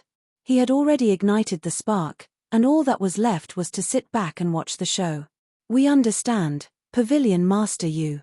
Hearing those words, Yunshi's eyes lit up. Those words could be taken as a silent consent to his proposal. Thus, with a cold sneer, Yunshi turned to Zhongxian and said, "Zhongshi, do you dare duel me? If I were to win, the wine shall be mine to savor." Swirling the wine in the cup, Zhongxian asked leisurely, "Oh? Then what if you lose?" "Lose?" Yunshi's lips crept up in derision. "Don't worry, I won't lose. I don't think your words can dictate whether you will win or not. Even if I'm on the weaker side, I still do have a chance at victory. Earning nothing when I win, losing a cup of fine wine when I lose, don't you think that the bet you are proposing is too convenient?" Zhongxian pointed out to Yunshi nonchalantly. Yunshi was silent for a moment before harumphing coldly. What do you propose then? The cup of wine was bestowed upon the young man by Pavilion Master Yu. From such a perspective, the bet was indeed a little unfair to the other party. Simple. Both you and I know the value of this Chen brew. A cup of it is worth at least 10 concentrated high-tier spirit stone. However, I'll give you a discount. As long as you take out 5 concentrated high-tier spirit stones, I'll have the jewel with you. If I lose, you can take the wine away with you. Otherwise, the spirit stones will be mine to take, Zhongxian said. That Yu Ichuan had intentionally come up with this show to embarrass him, but who was to say that this was not an opportunity for him? With just a bit of manipulation, he could make use of this opportunity to scrape this bunch of geniuses clean. It was unlikely that they would be able to take out 10 concentrated high-tier spirit stones, but 5. Considering their standing as the top-notch geniuses in their regions, they might have that many. 5 concentrated high-tier spirit stones? Upon hearing the bet, Yunsha frowned in hesitation. He had not expected the bet to get so big. If you do not dare to stake the spirit stones, I'm afraid that this wine will be mine to savor. Unwilling to waste his breath, Zhongxian began raising the wine cup, seemingly ready to gulp it down in a single mouthful. Wait a moment. Someone bellowed at that moment, and another of the master teachers stood up. Yunsha, if you don't have the guts to challenge him to a duel, I'll be taking your place. That wine shall be mine to take. After saying those words, the master teacher flicked his wrist, and a jade container appeared before everyone's eyes. He pried it open lightly, revealing 5 radiant spirit stones within. Here are 5 concentrated high-tier spirit stones. Feel free to check if you want to. The master teacher flicked his hand, and the spirit stones flew toward Zhongxian. Zhongxian caught those spirit stones and examined them closely. A moment later, he nodded. These are indeed concentrated high-tier spirit stones. Before this huge crowd, the master teacher was not worried that Zhongxian would steal those spirit stones. He calmly walked into the center of the hall and said, "Good. The preliminary selection was a test of fighting prowess, so why don't we compete on that as well? Do you dare to accept my challenge?" The hall was rather spacious. While 33 outstanding talents were seated around the room, there was still substantial empty ground in the center to carry out duels and the sort. You want to have a duel with me? Zhongxian confidently looked at the master teacher before him, and after a moment of hesitation, he asked, "May I know what your cultivation is at the moment?" Seeing the fearful look on Zhongxian's face, the master teacher could not help but sneer coldly. "I am at Primordial Spirit Realm Pinnacle. If you really are that afraid, I can suppress my cultivation to Primordial Spirit Realm Intermediate stage for the duel. To already be losing out in terms of aura prior to the battle. Even before conducting the duel, it was apparent who the winner would be. That would be for the best." Heaving a sigh of relief, Zhongxian placed the cup down before getting to his feet. He slowly walked over to the empty space in the middle of the hall. The master teacher introduced himself as Zhongxian walked over. "I am Liu Chongxin from Bei Empire." The next moment, Liu Chongxin's eyebrows shot up, and he began suppressing his cultivation. In the blink of an eye, his cultivation had fallen to Primordial Spirit Realm Intermediate stage, just like Zhongxian. Qingyuan Empire, Zhongxian. Zhongxian nodded hesitantly before clasping his fist. "Please have mercy on me later on." "He, I will." Seeing how the other party had suddenly turned so cowardly after challenging him arrogantly a moment ago, a contemptuous smirk emerged on Liu Chongxin's lips. With a flick of his hand, his palm began turning red. "Let's begin." After saying those words, he began dashing toward Zhongxian with imposing momentum. Liu's movements may seem reckless on the surface, but these actions are actually carefully calculated. From the very first move, he is already using his metal core palm. Those who have cleared Zhao Shi's selection had to withstand 3 moves from those 2 listening-in students from the Sanctum of Sages. Given so, how could he be at all ordinary? Liu Shi's reckless exterior is just a performance to provoke his opponent into making a careless move. In truth, his imperfect control of the situation. The cultivators who were familiar with Liu Chongxin began discussing discreetly. Those who were able to surpass countless other master teachers and clear the preliminary selections were all extraordinary geniuses. Even though Zhong Xian might have appeared weak on the surface, Liu Chongshin still knew better than to underestimate his opponent. Voila! As soon as the palm fell, the surrounding air immediately began to redden, as if a coal that had lit up under intense heat. The metal core palm was the ultimate technique of the Bei Empire Master Teacher Pavilion. A Saint Intermediate Tier battle technique, the might it harnessed was comparable to even the Grand Constellation Finger. Interesting. Zhong Xian seemed to have gotten into the fight as well. He raised his palm as well to meet the other party's assault. The palm art he was using was also a Saint Intermediate Tier battle technique, Cloud Crane Palm. Despite its grand-sounding name, the palm was centered around flexibility. Clearly, this was a sign that Zhong Xian was unwilling to face Liu Chongshin's metal core palm directly, intending to use other means to bypass it. Do you think that I'll allow you to deflect my palm that easily? Dream on. Sneering coldly, Liu Chongshin intensified the pressure from his palm. All of a sudden, it was as if the surrounding space had collapsed toward Zhong Xian, leaving only a single path for the Cloud Crane Palm to travel through, effectively preventing the Cloud Crane Palm from exploiting its flexibility to maneuver around the metal core palm. He was trying to force a direct confrontation between them through his superior might. Peng! As soon as the two palms collided with one another, Zhong Xian's face immediately paled, and he retreated several steps backward. At the same time, his arm bent slightly as well under the impact. Fearing that his opponent would notice his weakness, he hurriedly hid it beneath the sleeves of his robe. And here I was still wondering how formidable you were. With just this bit of strength, you were still dreaming of drinking the Tianchen brew? Seeing that his assault was effective, Liu Chongshin burst into a heart laughter. This. On the other hand, Zhong Zhouxiao stared blankly at the unexpected sight before him. Slowly, realization dawned upon him, and sympathy seeped into his eyes. Zhongshu can't possibly be that weak. I guess it's time to start praying for Liu Shi over there. Every time Zhong Xian behaved like that, someone would be in for a round of misfortune. He had undergone that many times himself, so he could be considered a veteran. Chapter 1256. My weapon is a little heavy. Zhong Zhouxiao wasn't the only one who thought that. Zhao Xingmo and the other two listening-in students were also speechless by the sight before them as well.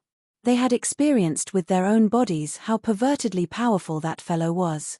There was probably not a person in the world who could win against him in a battle of equal cultivation realm. Liu Chongshin might be talented, but compared to that abnormal fellow, he was still lacking far too much yet.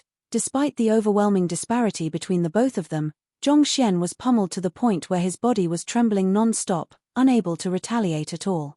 Even if they were beaten to death at this very instant, they still wouldn't believe the sight they were witnessing at this moment was true.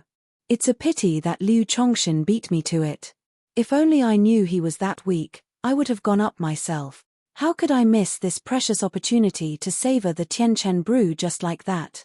In contrast to Zhong Zhouxiao and Zhao Xingmo's reactions, the other young geniuses revealed regretful looks on their faces upon seeing this sight. Previously, Pavilion Master Yu had said that Zhong Xian had successfully crashed 2 master-teacher pavilions, and in his view, he was the strongest of them all. These words had instilled some fear and hesitation into them. After all, 5 concentrated high-tier spirit stone was no small sum at all. They were still thinking that Zhong Xian might really be an expert amongst experts, but who could have thought that he would actually be so weak? Voila! At the center of the hall, Liu Chongshin roared furiously and launched yet another charge toward Zhong Xian. In the blink of an eye, it felt as if 8 hands had sprouted from his body, inducing a furious gale in the surroundings. Saint Intermediate Tier battle technique, 8-armed ape form. Powerful and swift, this battle technique swept across the hall like a raging storm, making it incredibly difficult to guard against. From the looks of it, it seemed like Liu Chongshin had seen through Zhong Xian's true strength, and he intended to end it swiftly so as to not waste any time. You. On the other hand, seeing Liu Chongshin abruptly exerting such a powerful might, Zhong Xian's face paled in fright. He subconsciously huddled his body together. Since he was unable to dodge the move, he would just have to forcefully attempt to endure it with his back. This was one of the moves which a cultivator would not use unless they were really in a helpless and desperate position, as it would only likely put them deeper into a spot. Such a person is actually being called a genius. Pavilion Master, you sneered coldly. Songsha had sent word over saying that he had suffered a major setback in the hands of someone named Zhongxian, such that his manhood was even crippled. Pavilion Master, you had still been wondering what kind of amazing expert Zhongxian would be, and he was intending to put the young man down into his place here. Who would have thought that the young man would actually be so weak? It seemed like there was no need for him to make any moves. Just Liu Chongshin would be enough to give the young man a beating of his life. Shaking his head, Pavilion Master Yu picked up a slice of fish, and he was just about to savor it when the huddled Zhongxian, seemingly in a state of complete panic, suddenly slipped and fell forward. Arth! This forward fall had pushed him right toward Liu Chongshin, a completely suicidal move. But for some reason, despite how suicidal Zhongxian's move appeared to be, Liu Chongshin's face warped in horror upon seeing that sight. He immediately attempted to retreat, but it was already too late. With astounding momentum, Zhongxian's head crashed heavily onto his chest, and Liu Chongshin's body stiffened on the spot. A mouthful of fresh blood spewed all over the air. In the next moment, Liu Chongshin fell heavily onto the ground, knocked out. Ah! As if not daring to believe that he would actually be able to knock out Liu Chongshin just by a mere slip, Zhongxian stood up and stared at the knocked-out young man in a daze, muttering dreamily beneath his breath, "I won? This?" While Zhongxian was in a state of confusion, the surrounding crowd had already widened their eyes in astonishment. Liu Chongshin's eight-armed ape form wields incomparable might, making those who stand before it fearful to face it straight on. I would have never thought that it was all an act to conceal a Ming men at his chess. Zhongsha's panicked fall happened to avoid the eight-armed ape form's assault and exploit the flaw. Just what kind of ridiculous luck is that? His luck might be not bad, but that won't be enough to make him deserving of the Tianchen brew. If he wishes to savor that wine, he would do well to show some strength. Soon, the crowd recovered from their state of shock, and disdain and contempt slipped back into their eyes. They hadn't expected the young man to win through a lucky maneuver like that, but that was all there was to it. Mere luck. I have won. These concentrated high-tier spirit stones are mine then. Finally recovering from his dazed state, Zhongxian exclaimed in excitement as he kept the spirit stones on the table into his storage ring. Then, he lifted the cup of wine once more and declared proudly, "Fellow master teachers, I believe that all of you should have witnessed my superior strength. So, I won't stand on ceremony before you all anymore and savor this cup of wine." Bore witness to his superior strength. How can there be such a shameless person in the world? It's as if the person who had shrieked earlier wasn't him at all. It was clearly a lucky victory, so where did he find the courage to talk big before us? I can't stand it anymore. I'll have to have a showdown with him. Not a surprise, Zhongxian's words swiftly piqued a furious uproar from the crowd. All of their faces flushed crimson from rage and indignant, reminiscent of volcanoes on the verge of eruption. Pa! The earlier Yun Shi smacked his table furiously and stood up once more. Liu Chongshin might have lost, but I haven't lost yet. Here is 5 concentrated high-tier spirit stones. They will be yours if I were to lose, but if I win, that Tianchen brew will be mine to take. With a powerful leap, Yun Shi landed in the middle of the room before staring down on Zhongxian imposingly. Had he known that the fellow was so weak, he would have surely dashed forward earlier. He wouldn't have waited till now. You still want to compete with me? Zhongxian shook his head vehemently as a visible hint of fear surfaced in his eyes. I don't think that would be appropriate. I just had a battle, and I have exerted myself greatly. Exerted yourself greatly? Hearing the nonsense the young man before him was speaking, Yun Shi spat through gritted teeth. If anyone has exerted himself in the earlier battle, it is clearly Liu Chongshin. You barely used any of your zhenqi in that earlier battle, knocking him with a headbutt by sheer chance. How can you say that you have exerted yourself greatly like that? That's right. I don't think I am in any state to face you in a duel, so why don't we just forget about it? Zhongxian waved his hand as he lifted the Tianchen brew once more and brought it over to his lips. Wait a moment. Why don't we do this instead? I'll give you some time to rest, and here is 10 concentrated high-tier spirit stones.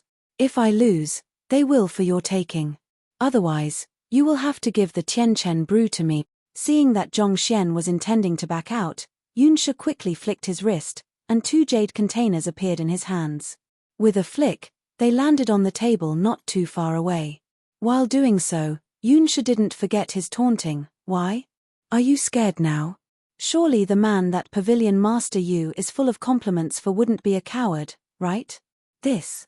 Zhongxian lowered his head in hesitation. It was hard to tell whether it was the spirit stones or the words that had left him conflicted, but after a moment of silence, he took in a deep breath, as if making a grave decision, and raised his head resolutely once more. "Very well, I shall have a fight with you. However, I have a condition. You must suppress your cultivation to my level as well." "There's no problem with that. However, unlike Liu Shi, I'll be using a weapon." Hearing Zhongxian's consent, a smile crept up on Yunsha's lips. He flicked his wrist, and a meteor hammer appeared in his hands. Saint Intermediate Tier Weapon, Gilded Violet Meteor Hammer. "You want to use a weapon?" Zhongxian frowned in distress for a moment before asking once more. "Are you sure?" "Of course," Yunsha replied. "Very well then." Zhongxian walked to the middle of the hall and assessed Yunsha once more. "Is that meteor hammer the weapon you are going to use?" "That's right," Yunsha replied proudly. It was out of sheer coincidence that he obtained this weapon, but rarely were there anyone who was a match for him when he had this meteor hammer in his hands. While it was clear that the young man before him had only defeated Liu Chongxin out of sheer luck, considering that he had placed 10 concentrated high-tier spirit stones on the line, he didn't dare to take any risk. Thus, he decided to go all out. With this weapon in his hands, he would be able to subdue even quasi-leaving Aperture Realm experts easily, let alone a mere primordial spirit realm intermediate stage cultivator. "I also have a weapon, but just a warning beforehand, it's a little heavy. Please do pardon me if I fail to control its strength in the midst of battle." With a conflicted look on his face, Zhongxian told Liu Chongxin, "Your weapon is a little heavy. You are pitting the weight of your weapon against mine? Ha ha ha ha ha. Rest assured, use whatever weapon you want.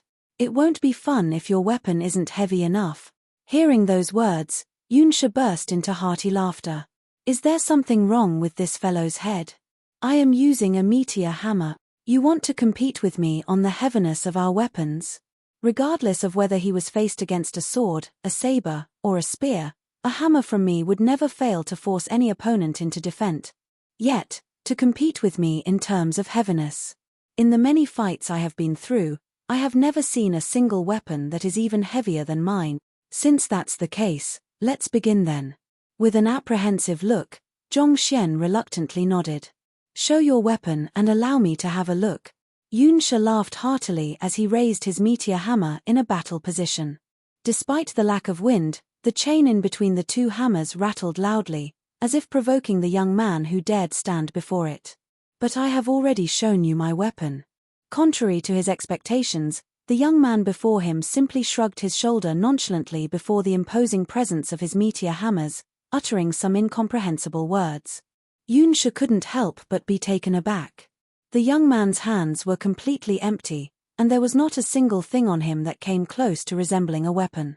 Yet, he was saying that he had already shown him his weapon. "Your head." In his moment of bewilderment, a master teacher by the side abruptly shouted in alarm. "My head." Perplexed, Yunsha raised his head, and his eyes immediately narrowed in astonishment. Unbeknownst to him, a massive cauldron was already floating right above him at some point. Upon meeting gazes with Yunsha, the massive cauldron began descending on him with astounding momentum. "The hell!" Exclaiming in horror, Yunsha tried to leap to the side to avoid the falling cauldron, only to realize that the sheer might of the cauldron had already caused the surrounding space to collapse inward. Pada! With a deafening explosion, a huge hole was punctured into the ground. All Yunsha saw was a dark shadow covering the entire world before being crushed into the ground. His 2 legs were exposed at the end of the cauldron, and its uncontrollable convulsing suggested that Yunsha had already been incapacitated. "I told you that my weapon is really heavy," Shaking his head helplessly, Zhongxian headed to the table and carefully kept the 10 concentrated high-tier spirit stones there. Then, with a wave of his hand, he kept the golden origin cauldron back to his storage ring, revealing a shaped yunshe in the middle. With a perfectly nonchalant voice, Zhongxian informed the other party, "You have lost." Pu. This further blow caused yunshe to spurt a mouthful of blood. This is cheating. He's from Qingyuan Empire, so how could he have such a formidable cauldron? That cauldron must at least be at leaving Aperture Realm. To win on sheer luck the first round and rely solely on his cauldron for the second, can that fellow get any more shameless than that? There was a brief moment of silence before a heated commotion broke out amidst the crowd. Given the current circumstances, it was implied that a duel between the both of them should be a clash in their fighting prowess. Even if weapons were used, they should only play a supporting role. Yet, that fellow actually sent a leaving Aperture Realm artifact over to thrash his opponent. That was way too unconventional. However, yunshe was the one who proposed fighting using weapons, and prior to the duel, Zhongxian had also told him that his weapon would be a little heavy. Considering that yunshe had been warned beforehand but still heartily agreed to it, Zhongxian couldn't exactly be said to be at a fault over here either. Just that, while it was not clearly stated, it was obvious to everyone here that it was a duel to pit their fighting prowess against one another, not their artifacts. 2 consecutive rounds of victory should be enough to prove my strength to all of you. If none of you have any objections, I'll assume that all of you agree that I am deserving of the title of the strongest amongst all of you. Naturally, I won't hold back on this cup of wine too. After keeping yunshe's spirit stones safely into his storage ring, Zhongxian announced smugly as he picked up the wine cup and swirled it. In an instant, the wine's fragrance diffused into the surroundings. "Prove your strength to all of us." Seeing how gleeful Zhongxian was, the faces of the remaining candidates reddened in indignation. "It is mere luck the first time round, and a complete reliance on your artifact the second time. How can you call yourself the strongest amongst us all like that? The title of the strongest should be forged with one's strength, not through relying on external tools. Zhongshe, I still have doubts about your strength. Do you dare to have a duel with me?" Another master teacher stood up and walked to the center of the hall. Just the aura that he emanated left the surrounding air feeling as if it had turned viscous. A half-leaving Aperture Realm expert. It seemed like the stronger experts amongst the group couldn't watch on anymore, and they had decided to make a move themselves. Meteor hammer is a Chinese weapon consisting of 2 weights hooked together with a chain. Chapter 1257. Sick from spinning. Zhongshe, that person is the 3rd young master of Sage Shui clan, Xuening.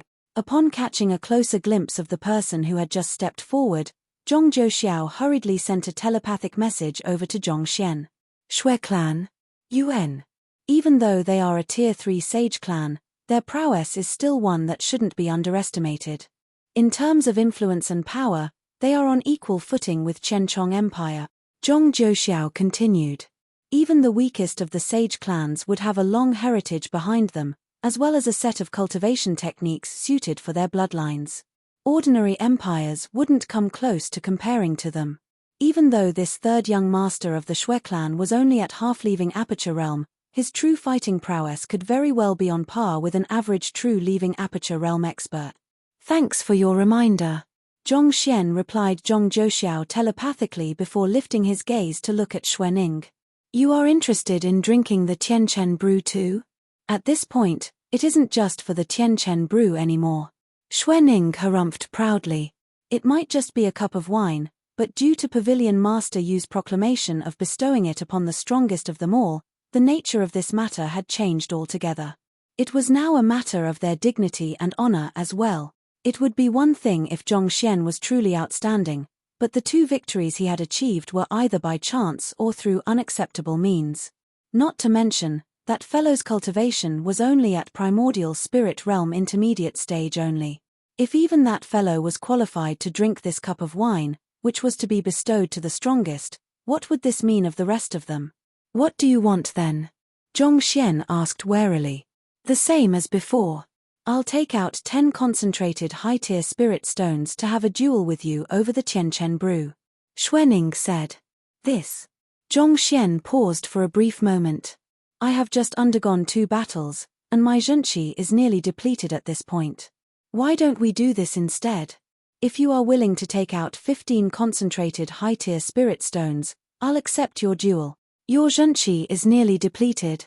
Xuening's eyelids twitched.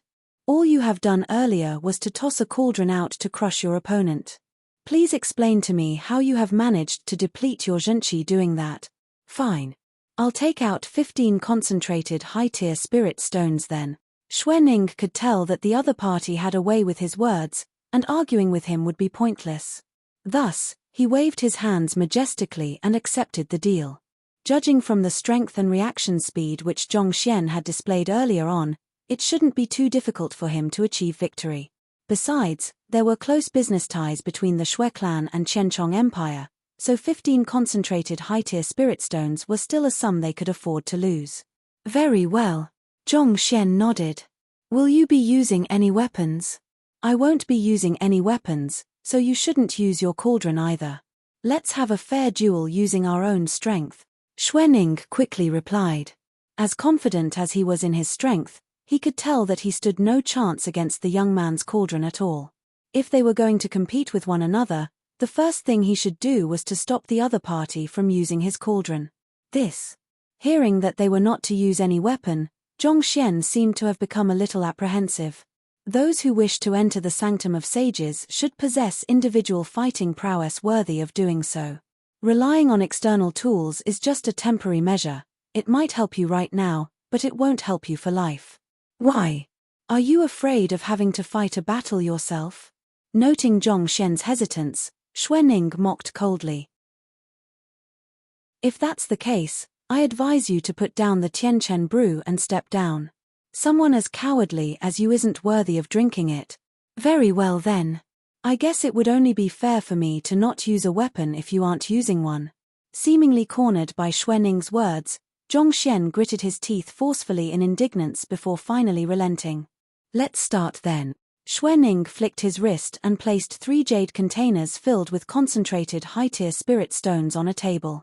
At the same time, Zhongxian also casually placed the cup of wine back on the table before walking back to the center of the hall.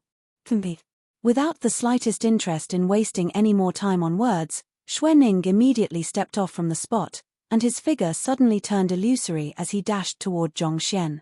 Despite having suppressed his cultivation to primordial spirit realm intermediate stage, his speed was still as fast as lightning, making it highly difficult for one to accurately discern his figure. With tremendous speed, Xuening's 5 fingers swiftly appeared before Zhongxian. At the very least, he's considerably stronger than that Liu Chongxin and Yun Shi. Zhongxian thought as he took a step back before meeting the other party's strike with a finger. Grand Constellation Finger. Upon catching sight of Zhongxian's move, Xuening forcefully changed his move. From a powerful palm strike, his fingers suddenly began moving adept as if he was playing a zither. Saint Intermediate Tier Battle Technique, Koi Peeper Finger Strokes. Peeper, peeper. A series of resounding taps echoed as Xuening's adroit 5 fingers clashed together with the Grand Constellation Finger, inducing a series of sonic booms. Under the relentless assault of Xuening's fingers, Zhongxian's face paled, and he was forced to retreat again and again. Heh. Xuening smirked upon seeing that his attack was effective. He knew that this was a perfect opportunity to continue his assault, so he swiftly moved his fingers to draw out long strings of zhenqi to seal the area, preventing Zhongxian from getting away. On the other hand, seeing how formidable Xuening was, a hint of fear seemed to appear in Zhongxian's eyes. Flustered, he moved his hands and legs simultaneously at an extremely swift speed, forming a protective barrier around him. Even though this set of action seemed to have been done in a state of panic, it did manage to help him effectively fend off Xuening's continued assault. Oh! It seems like he isn't totally useless after all. Seeing that his attack had been warded off, Xuening's eyebrows shot up in surprise. In the first round, it appeared that the other party had obtained victory by sheer luck.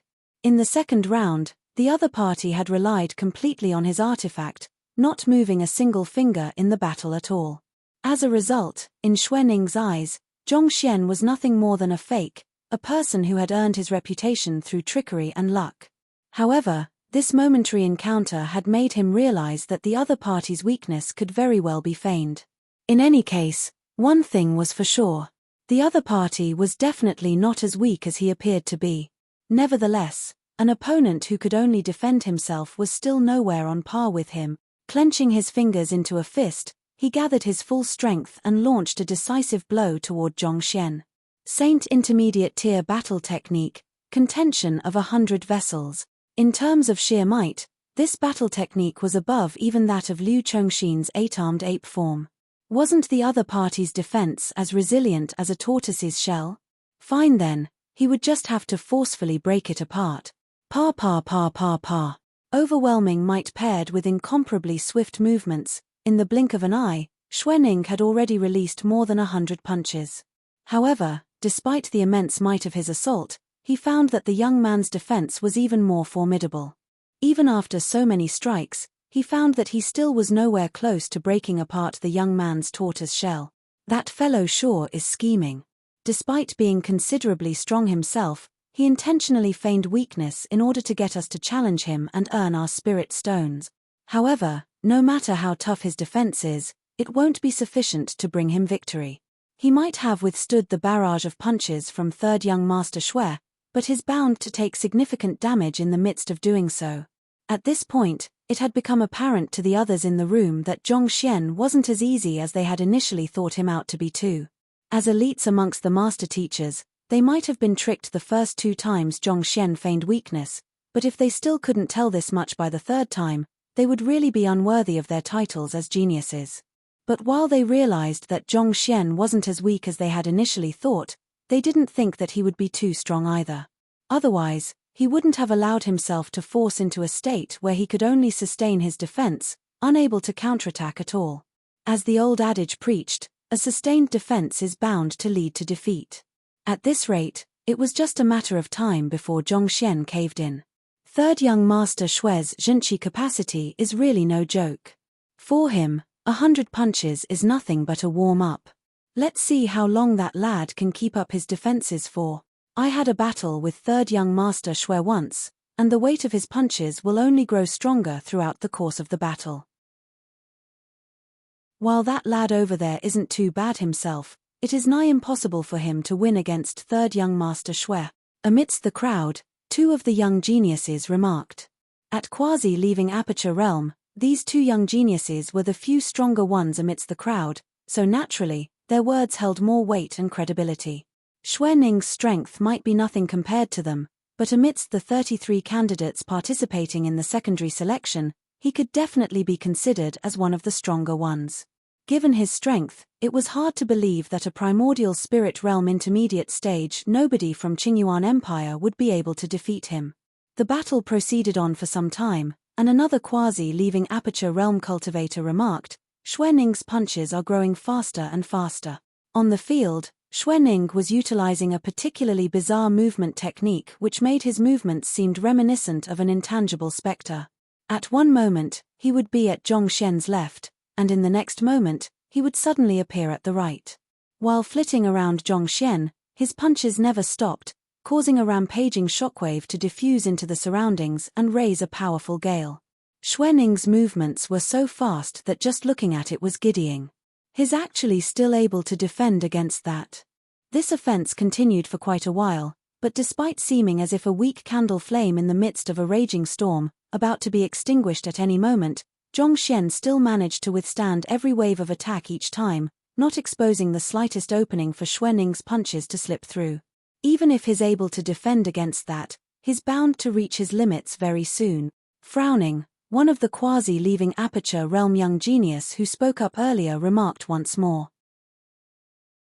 Even as a quasi-leaving Aperture Realm cultivator, under Xuening's rampaging barrage of attacks, he could only afford to maintain a defensive position for some time before his defense collapsed. The typical strategy against such relentless attacks was to bide one's time until an ideal opportunity emerged to slip an attack in and turn the tables around. Yet, Zhongxian had already maintained his defensive position for a very long time now, and even more shockingly, he actually managed to perfectly ward off every single attack. Was he really a tortoise? But even if Zhongxian specialized in defense, this wasn't a feasible plan in the long run. Xuaning's punches didn't just consist of mere brute strength, they were also infused with a hidden might. As the hidden might began accumulating, it would slowly wear down Zhongxian's body from the inside. Even someone of his cultivation wouldn't be able to withstand something like that, let alone Zhongxian. Zhongshe, I concede that I have really underestimated you. I haven't thought that you would be able to survive so long under my offense. However, it's about time to put an end to this farce. Contrary to what the two quasi-leaving Aperture Realm young geniuses had thought, Xuaning's attacks were completely ineffective against Zhongxian, and he had realized this fact as well. His failure to bring down the other party despite his sustained assault had caused him to start feeling a little panicked, so he decided to use his ultimate move. With a furious roar, the strength in his body began surging swiftly. Xuaning had intended to reserve this move as his trump card in the secondary selections, but at this point, he couldn't care that much anymore. Hong Long. As his aura surged, Xuaning's movements grew faster as well. Vaguely, 7 to 8 silhouettes of him seemed to appear all around Zhongxian. Following which, a thin golden line forged of Zhengqi was pulled in a circle before tightening around the tortoiseshell Zhongxian, slowly creeping its way into the shell an inch at a time. This is the Shui clan's golden silk thread. The face of one of the quasi-leaving Aperture Realm young genius warped in astonishment. He actually managed to grasp this technique. Golden silk thread, the second quasi-leaving Aperture Realm young genius asked in confusion. That's right. The Shui clan's golden silk thread is similar a guillotine created by capitalizing on the superior speed of their movement techniques. If utilized well, it would be able to even sever a Saint intermediate tier artifact into two. The first young genius tightened his fists in agitation. This battle technique is really powerful. If Zhongshe persists on his defense, he could very well find the golden silk thread wrapped tightly around him. Once that happens, even if he doesn't die, he could very well find himself crippled for life. It's that formidable. The second young genius gulped down a mouthful of saliva as he anxiously turned his gaze back to the battle. One look, and he suddenly froze in disbelief. What is Zhongshe trying to do? Tchem. Turning his gaze over as well, the first young genius also froze on the spot as well. In this moment, the young man trapped in the middle of the golden silk thread suddenly staggered on the spot, as if intoxicated on alcohol. He did a series of extremely bizarre actions, a little reminiscent of an avant-garde dance, and a little reminiscent of a physical expression of his panic and helplessness as well. Hula. As those movements were being conducted, Xuaning's movements suddenly grew faster and faster, to the point which it seemed as if he was going to lose control of himself. And he really did. From the sheer centripetal force of his circular movement around Zhongxian, he ended up flinging himself headfirst into a pillar of the hall. Following which, his face suddenly flushed green, and he bent over and vomited. After vomiting, his legs suddenly twitched, and putong, he fainted. This. Not expecting the imposing Xuaning to suddenly vomit and pass out, the second young genius stared at the sight with bulging eyes as he muttered in disbelief. Could it be that he ended up moving in circles too fast and too much that he ended up getting nauseated? The concept of hidden might is rather similar to Naruto's Hyuga clan's attacks. Basically, a punch can be mainly divided into two types, one that deals superficial damage and one that deals internal damage, and hidden might refers to the portion of the strength that seeps into one's body to deal internal damage. For those who aren't too familiar with what centripetal force is, to put it in a very simplified term, it's similar to the feeling which you feel like you will be flung away when a car makes an abrupt turn or when you are playing the teacup ride in an amusement park. In this case, Xuaning moved too fast that he really got flung away. Chapter 1258. Please guide me along. It was true that an ordinary human would find themselves dizzy after spinning around too much, resulting in nausea and vomiting. And Xuaning did spin quite a few times in order to execute his golden silk thread, and quite quickly at that. Could it have been that he had been unable to withstand the resulting sensation, just like ordinary humans? Of course not, the first quasi-leaving Aperture Realm young genius exclaimed. If I'm not mistaken, Zhongshe should have utilized a terpsichorean art, and in his moment of carelessness, third young master Shui fell for it. In the first place, it was already ridiculous to think that someone whose cultivation had reached primordial spirit realm pinnacle would actually be vulnerable to giddiness from spinning too much. Even if not for that, Xuening surely would have undergone plenty of intensive training to cope with whatever side effects the battle technique would bring him. Otherwise, if he started vomiting before his attack could land, that would literally be suicide. Terpsichorean art. Speaking of which, the movements he carried out earlier were indeed a little peculiar. But Zhongshe isn't dressed in any elegant clothes, and there were no exaggerated movements. Were those awkward movements really enough to put third young master Shui into a trance? The second young genius was still a little skeptical at that notion. Xuening might not have been the strongest in their group, but he was definitely ranked in the upper half. His willpower and state of mind should have been flawless, so before a man who was neither dressed in beautiful clothes nor carrying out elegant and pleasing moves, why would he fall into a trance? Didn't terpsichores bewitch others through their beauty and grace? Or did this mean that Xuening was interested in men? True terpsichores are able to draw others in with even the simplest of gestures. In normal circumstances, it would indeed be difficult to phase third young master Shui using such means. However, third young master Shui's failure to break through the tortoise-like defense after an extended period of time left him deeply anxious, resulting in an opening in his state of mind. It was by exploiting this opening that Zhongshe managed to get him in a single move, the first young genius explained. Even though the two of them were quasi-leaving aperture realm cultivators, he was more well-versed in the topic of terpsichores compared to the other. To wear down third young master Shui's strength and patience through putting up an impeccable defense, biding his time for the perfect timing to down him in a single move. It is no wonder Pavilion Master Yu said that Zhongshe is the strongest among us. There's indeed more to him than meets the eye. The second young genius turned his gaze toward Zhongxian, who was delightfully stowing the concentrated high-tier spirit stones into his storage ring, and his face turned grim. Just like the others, he had thought that the young man had only won against Liu Chongxin and Yun Shu through sheer luck. However, after seeing this sight, it suddenly dawned on him, how could a person who had cleared Zhao Xingmo's preliminary selection possibly be ordinary? He really piques my interest. Brother Sun, let me challenge him first. You can have him if I fail, the second young genius said. As drawn to the Tianchen brew as they were not so desperate as to have to drink it at all cost. However, the various peculiarities that Zhongxian had shown had left them rather intrigued. In this moment, he was like an enigma that they desired to look into.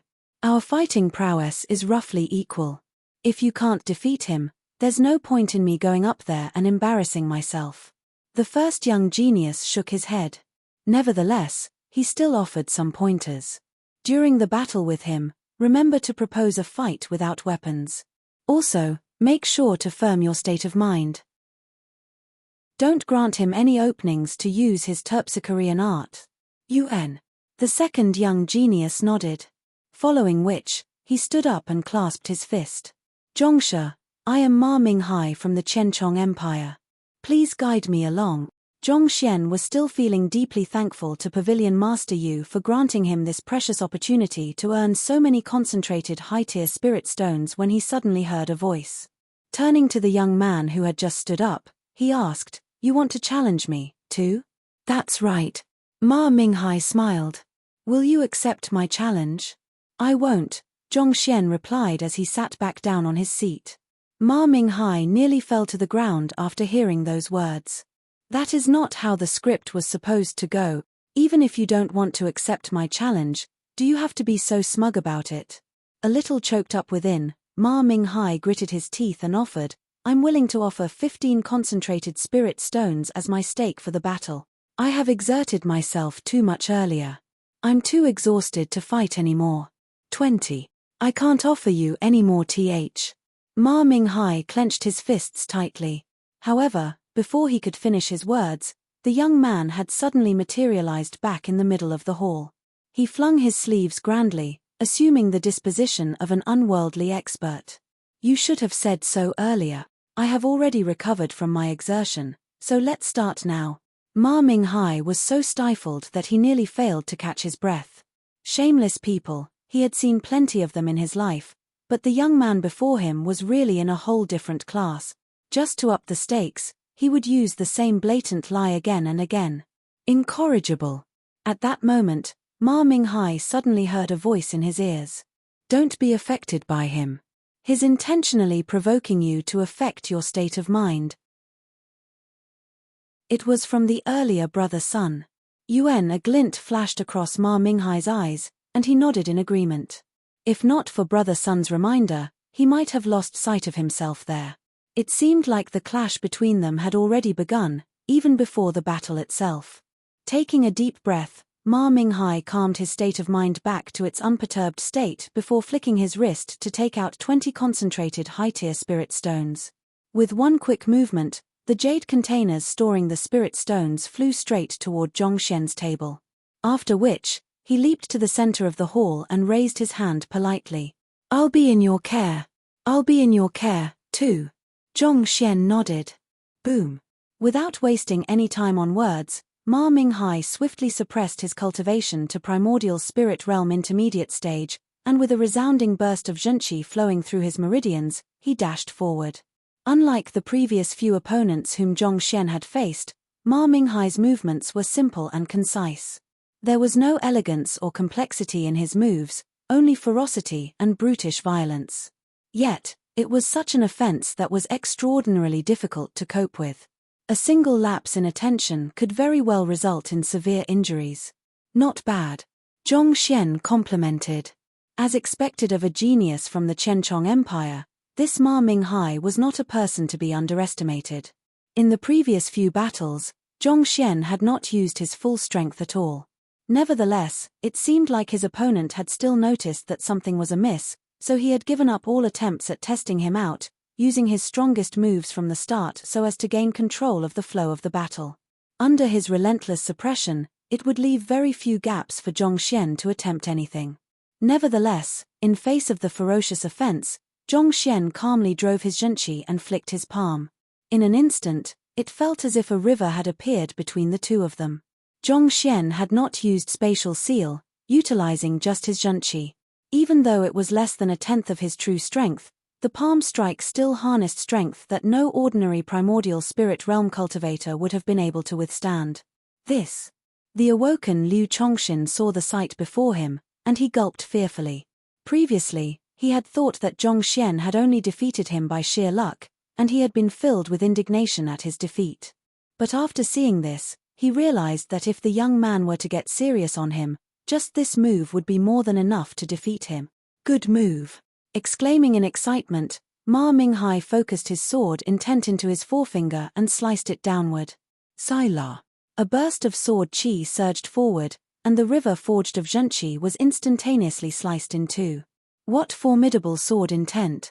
Zhongxian's eyes lit up in excitement. He had faced quite a few experts himself, but he had never encountered anyone with such pure sword intent. That was nearly on par with a fifth of his. Really, experts from the Chenchong Empire were indeed extraordinary. With such thoughts in mind, Zhongxian grabbed the sword qi in between his forefinger and middle finger, and with a flick, he sent it back at Ma Minghai. What the? He actually managed to catch such a powerful burst of sword qi? Brother Sun widened his eyes in incredulity. Granted that Ma Minghai's sword qi was already considerably worn down from slicing the river of zhenqi, its might and speed were still not at a level where it could be caught. Impeccable timing, superior strength, and a profound grasp of swordsmanship, all of these had to be met before a feat like this could become remotely possible. Brother Sun knew that there was no way he could achieve a feat like that. Could it be that Zhongxian was actually a wolf cloaked in sheepskin? Appearing weak and tame before them, an unparalleled expert was actually hidden beneath that exterior. Incredible. Why don't you try catching this one too? Despite having his sword qi caught, Ma Minghai did not show the slightest apprehension or fear. Instead, his eyes glowed in excitement, as if a new world had appeared before him. With a bellow, a powerful surge of sword intent burst forth from Ma Minghai. It swiftly morphed into countless swords around him, filling the area so densely that a large area was shrouded by an ominous shadow. Forged from sword qi, these swords could be considered mere masses of energy, but if they were to land, they would easily cut through one's flesh just like sharp blades, inflicting grievous injuries upon their victim. That sea of 1,000 blade. To be able to form so many swords with just his sword intent, Marsha is really a frightening person. I can't even imagine standing against all of those swords simultaneously. The faces of the young geniuses in the hall swiftly turned grim.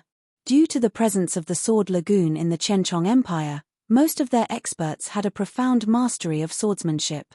The Sword Lagoon had many swordsmanship heritages, and the Sea of 1,000 Blades was one of the strongest sword arts there.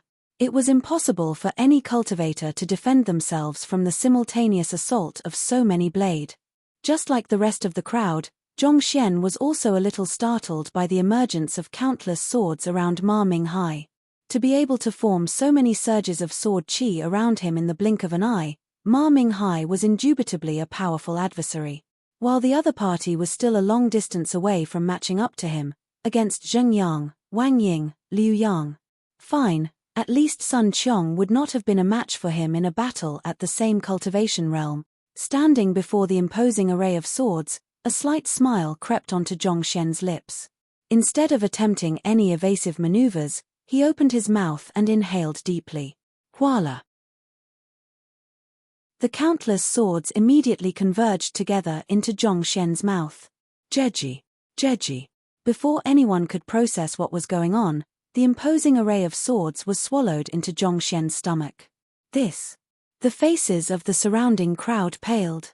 While others would be desperately trying to escape from the onslaught of sword qi, that fellow actually opened his mouth and swallowed it.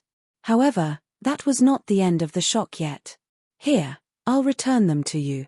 The countless surges of sword qi that Zhongxian had swallowed earlier were melded into a short sword inside his abdomen, and with a resounding roar, the short sword burst forth toward Ma Minghai.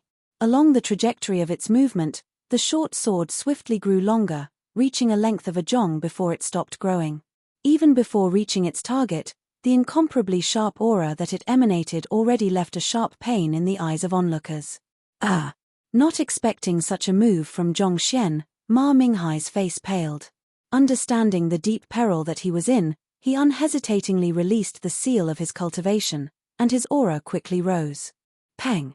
Nevertheless, he was still forced to retreat a dozen steps to ward off the momentum from Zhongxian's assault. Only with the full might of his quasi-leaving aperture realm cultivation did he barely manage to withstand that attack, and even so, he still felt an aching pain gushing through his body. At the same time, the lingering shockwave from the collision had caused his robe to be shredded, leaving behind a tattered rag that barely covered his body. You are indeed very powerful. Taking a deep breath, Ma Minghai was just about to suppress his cultivation once more to release his most powerful move when he suddenly heard a voice sounding from above. Enough! You aren't a match for Zhongshe. Turning around, Ma Minghai saw Pavilion Master Yu gesturing for him to back down with a wave of his hand. Yes. As indignant as Ma Minghai felt, he knew that Pavilion Master Yu was right. Just the previous release of the seal on his cultivation was already enough to signify his defeat. I believe that Zhongshe should have proved his superior strength to everyone here, so let's end the duels right here. Pavilion Master Yu waved his hand. At that moment, he was feeling stifled inside. He had intended to use the hands of others to teach that brat a lesson, but not only did his plan fail tragically, it even became an opportunity for that brat to establish his dominance. End the duels right here? Are you really thinking that you will be able to get away scot-free after attempting to bully me? How could there be something that convenient in the world? Zhongxian raised his eyelids to glance at Pavilion Master Yu, and his voice grew louder as he spoke. I, Qingyuan Empire's Zhongxian, request to challenge the head of the Chenchong Empire Master Teacher Pavilion, Yu Ichuan. Please guide me along. 1 zhong equals -3. 33 m. Chapter 1259 Give him plenty of eye. His challenging Pavilion Master Yu to a duel? But Pavilion Master Yu is a half-grand Dominion realm expert. Everyone froze, unable to believe what they had just heard. Yu Ichuan was not only the head of the Chenchong Empire Master Teacher Pavilion, he was also a half-grand Dominion realm expert. To challenge him to a duel had Zhongxian gone mad, Or was he really that arrogant? You are challenging me? Caught off guard by those words, Pavilion Master Yu was visibly startled for a moment before his eyes gradually narrowed into thin slits. That's right. Zhongxian replied with a cold smirk. Surely you wouldn't shy away from a challenge from a junior, would you? From the very start, that fellow had been trying to make things difficult for him at every turn, and this had left Zhongxian deeply displeased. The reason why he feigned weakness at the very start was to draw others to challenge him so that he could earn his fair share of concentrated high-tier spirit stones. Now that his strength was finally exposed, there should be no one so foolish to challenge him anymore. Since that was the case, it was about time for him to settle some personal grudges. You wanted to play politics with me? All right then. Let's see if you have the strength to back up your actions. Audacious. An elder standing behind Pavilion Master Yu stood up and roared. Zhongxian, mind your own standing. You are a mere 7-star master teacher from a Tier 1 empire, whereas Pavilion Master Yu is a quasi 8-star master teacher. Do you think that you are qualified to challenge him? You are questioning my qualifications? Zhongxian scoffed coldly as he flicked his wrist, and a token floated in the air. Tell me, am I still unqualified now? That token. You are an honorary elder of the Empire Alliance Master Teacher Pavilion? How can that be? The revelation of the token left everyone in the room horrified, unable to believe what they were seeing. They understood very well just how powerful the Empire Alliance Master Teacher Pavilion was. Even the most normal of managers, there would be a top-notch expert at the very least, wielding unquestionable authority in his grasp. As for an honorary elder, that was a position so high that they couldn't even begin to fathom it. Not only was the crowd astounded by this, Pavilion Master Yu's body had stiffened in horror as well. Very clearly, Songsha hadn't informed him of this. If he had known this in advance, even if one were to inflate his guts tenfold, he still wouldn't dare to provoke an elder from the Empire Alliance. Yes, you are qualified. The face of the elder who had spoken earlier turned ghastly pale, and he fearfully replied with quivering lips. With his eye of discernment, he could tell that the token was real. In other words, despite the young man's lacking cultivation and low master teacher rank, he was indeed a bona fide elder of the Empire Alliance Master Teacher Pavilion. A figure whom they could only look up to, not daring to offend in the slightest. Good. Retracting his emblem, Zhongxian looked at Pavilion Master Yu coldly and said, Pavilion Master Yu, are you going to turn down my challenge? You used a cup of Tianchen brew to turn everyone against me, all just to exact vengeance for your wife's brother. Really, watching you play out your own act is truly cringeworthy. We are all master teachers here. Do you think that your little ploys would really go unnoticed?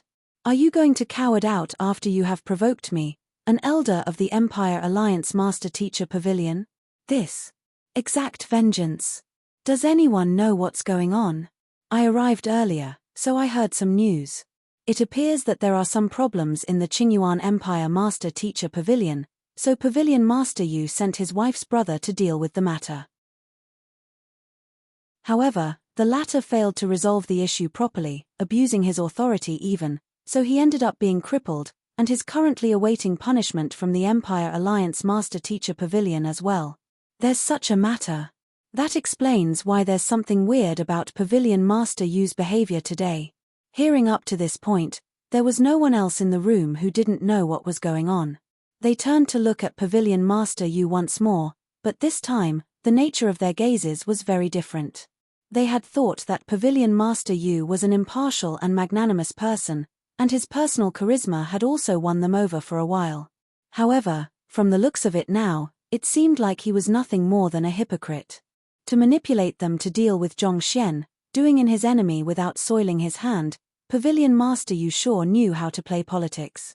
Since it's a request from Elder Zhong, there's no reason for me to turn you down. Noticing the hostile looks from the surroundings, Pavilion Master Yu clenched his fists tightly.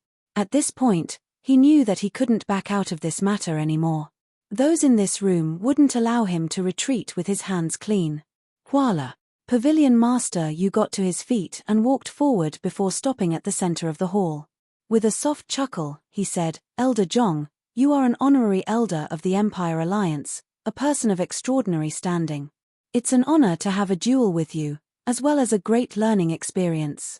Considering that you are my senior, surely I don't have to suppress my cultivation, right? Don't have to suppress his cultivation.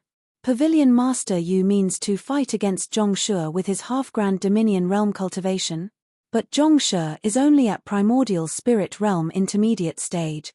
Even if he were to use his cauldron as well, it's questionable whether he would be able to rival a leaving Aperture Realm expert or not, let alone a half-grand Dominion Realm. Isn't Pavilion Master Yu clearly taking advantage of him? This is really too much. I was still doubting the authenticity of Zhongshe's words earlier, but from the looks of it now, it's clear that Pavilion Master Yu is indeed intentionally trying to trip him over. A huge commotion broke out amidst the crowd. At the same time, Zhongxian also narrowed his eyes menacingly. Indeed, those who were advanced in age tended to be more cunning. In his years of experience as the head of the Qianchong Empire Master Teacher Pavilion, it seemed like Pavilion Master Yu had become rather adept at playing within the rules. He first intentionally addressed Zhongxian as Elder Zhong so as to lower his standing, making Zhongxian appear as if he was in a superior position. If it was a senior who had proposed the duel, the junior accepting the duel wouldn't have to lower his cultivation. Such was the convention in the Master Teacher Pavilion, especially considering that there were nearly no circumstances where a senior Master Teacher would be weaker than a junior Master Teacher. And this was exactly the convention which Pavilion Master Yu was building his argument upon. Such conventions had already become something similar to unspoken rules, so from an official stance, Pavilion Master Yu would be safe as long as he were to insist on it. Despite the condemnation from the crowd, there was really nothing Zhongxian could do to force Pavilion Master Yu to lower his cultivation. So, in just a single move, Zhongxian had been cornered instead. It seemed like Pavilion Master Yu had also realized that he wouldn't be a match for Zhongxian even with his cultivation suppressed.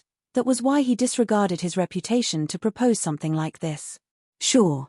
You don't have to suppress your cultivation. Zhongxian nodded slightly. You want to thrash me with your full power?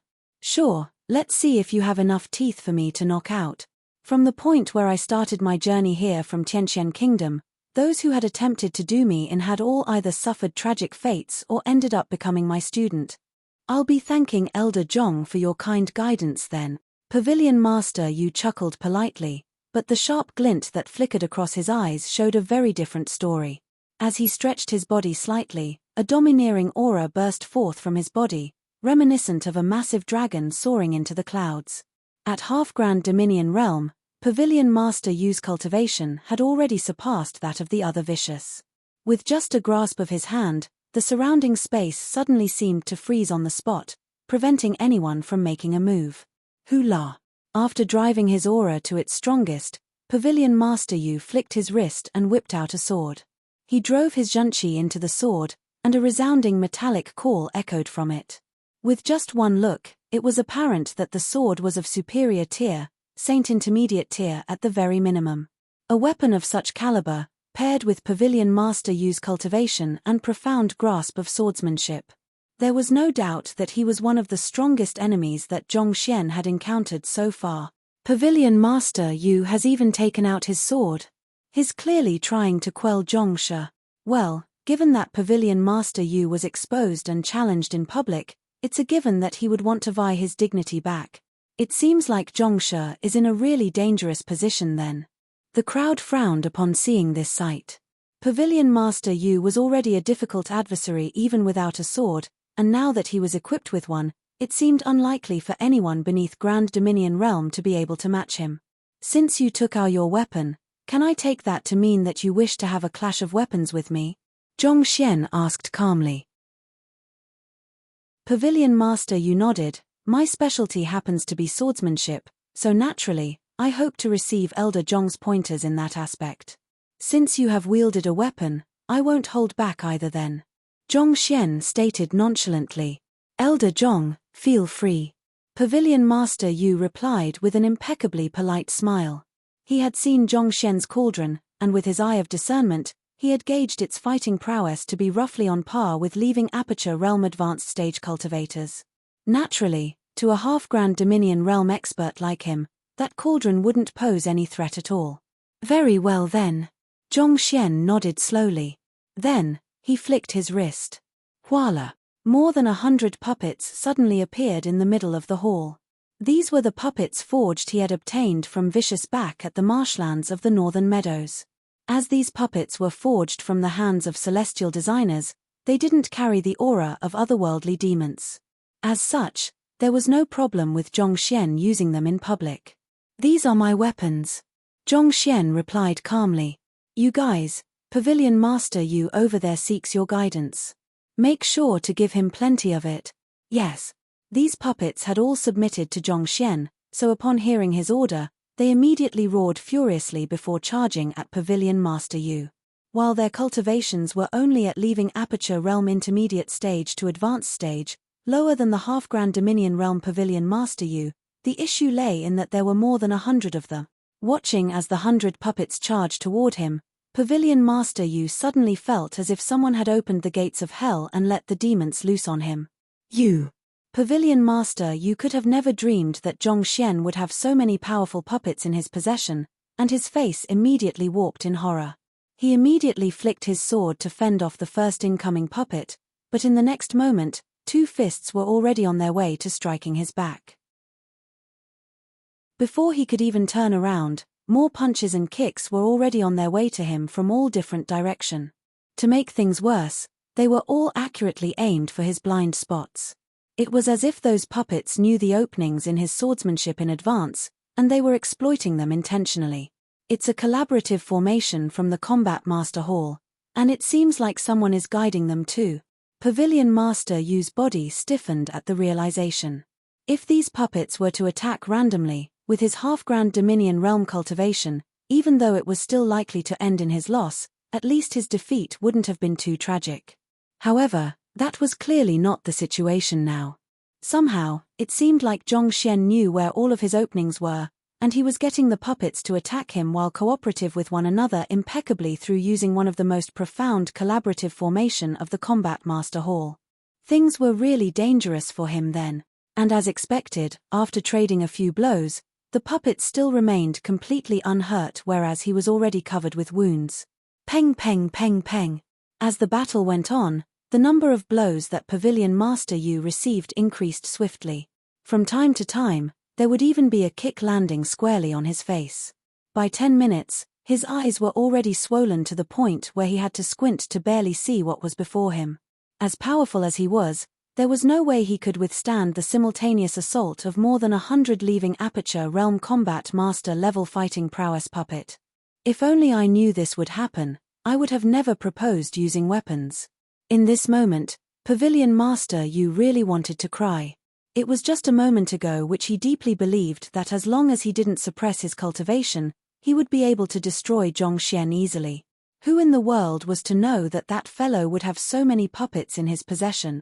Puppets were indeed considered to be weapons as well, so from that perspective, what Zhongxian did couldn't be considered to be against the rules.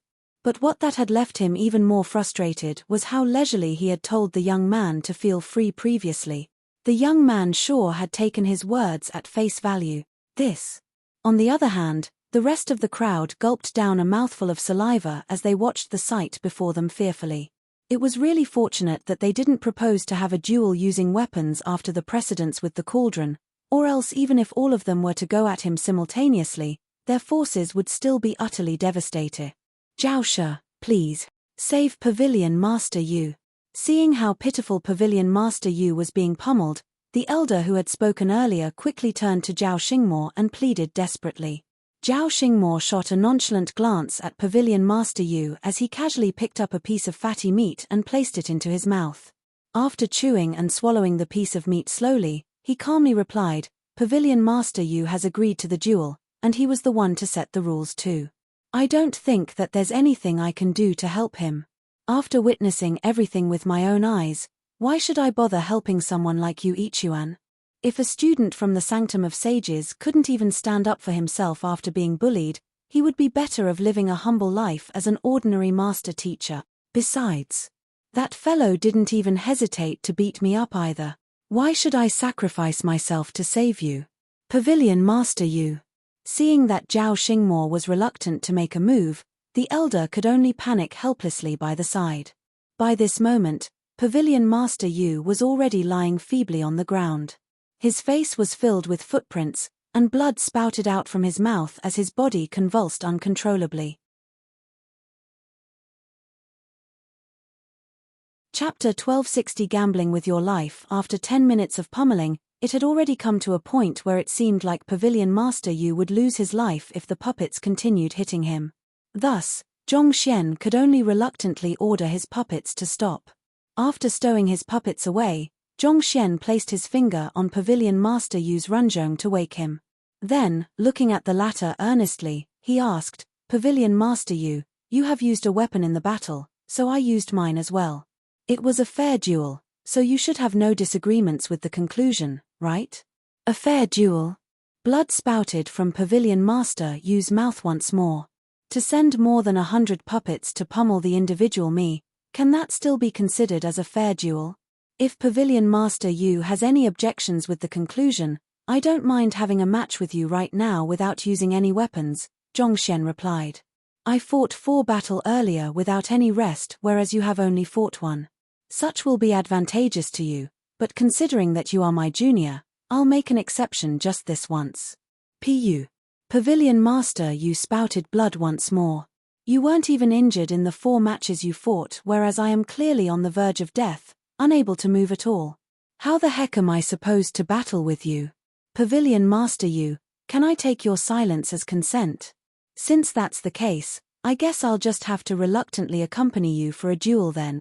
Seeing how the other party was focused on spouting blood, neglecting to answer his question, Zhongxian began walking over to Pavilion Master Yu with clenched fists, ready to sink it into the latter's flesh at any moment. I admit defeat. I admit defeat. Pavilion Master Yu exclaimed. At this point, there was nothing else he could do.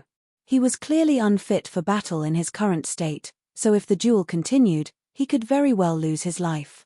For a half-grand Dominion expert like him to be forced to admit defeat to a mere primordial spirit realm intermediate stage lad. The more he thought about it, the more stifled he felt.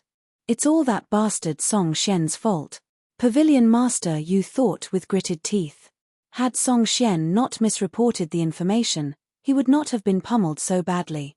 It felt as if Song Xian wanted to pull him down with him. It's good that you have admitted defeat. Placing his hands behind his back, Zhongxian straightened his body. As the head of the Master Teacher Pavilion, instead of thinking about how you can bring greater prosperity to mankind, you waste your time obsessing over your personal interest and making paltry gains. If I wasn't strong enough, not only would I have humiliated myself here, I might even have been severely injured as well. I'll report this to the Empire Alliance Master Teacher Pavilion, and I'll leave them to judge this matter.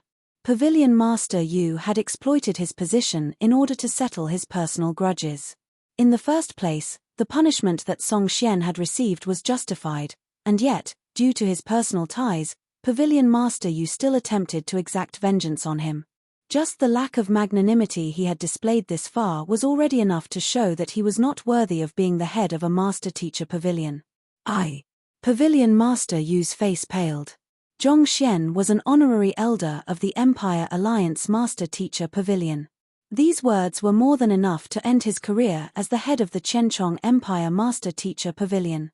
All right, feel free to continue. I'm going to rest now. After everything that had happened, Zhongxian knew that it would only be uncomfortable for everyone if he remained in the hall. Thus, he turned around and left. The moment he walked out of the door, 2 apprentice master teachers immediately rushed up to lead him to his accommodation. Regardless of whether Zhongxian had a conflict with Pavilion Master Yu or not, he was still a guest of the Chenchong Empire Master Teacher Pavilion. Even if only due to formalities, they would still have to prepare a proper accommodation for them. Zhong Jiuxiao, Sun Qiong, and the others quickly followed along as well. Their accommodation was a residence. Zhongxian took one of the rooms and closed the door before entering the myriad ant hive nest. While there were some unpleasant events that had happened at the banquet earlier, he did earn 50 concentrated high-tier spirit stones, so it was not too bad. With this many spirit stones, he could attempt to break the bottleneck of primordial spirit realm and reach half-leaving aperture realm. Once he reached that cultivation realm, he would be able to deal with Pavilion Master Yu even without his puppets. Sitting on the ground, Zhongxian flicked his wrist and took out all the concentrated high-tier spirit stones that he had obtained earlier. After making some preparations, he began absorbing the pure spiritual energy through his acupoints and converted it into Heaven's Path Shunqi. Hong Long. Sometime later, he successfully achieved a breakthrough primordial spirit realm advanced stage. Catcher. Catcher. Catcher. Soon after, just as Zhongxian had reinforced his cultivation and was attempting a breakthrough to primordial spirit realm pinnacle, he found that the 50 concentrated high-tier spirit stones had been completely expended, reduced to mere dust.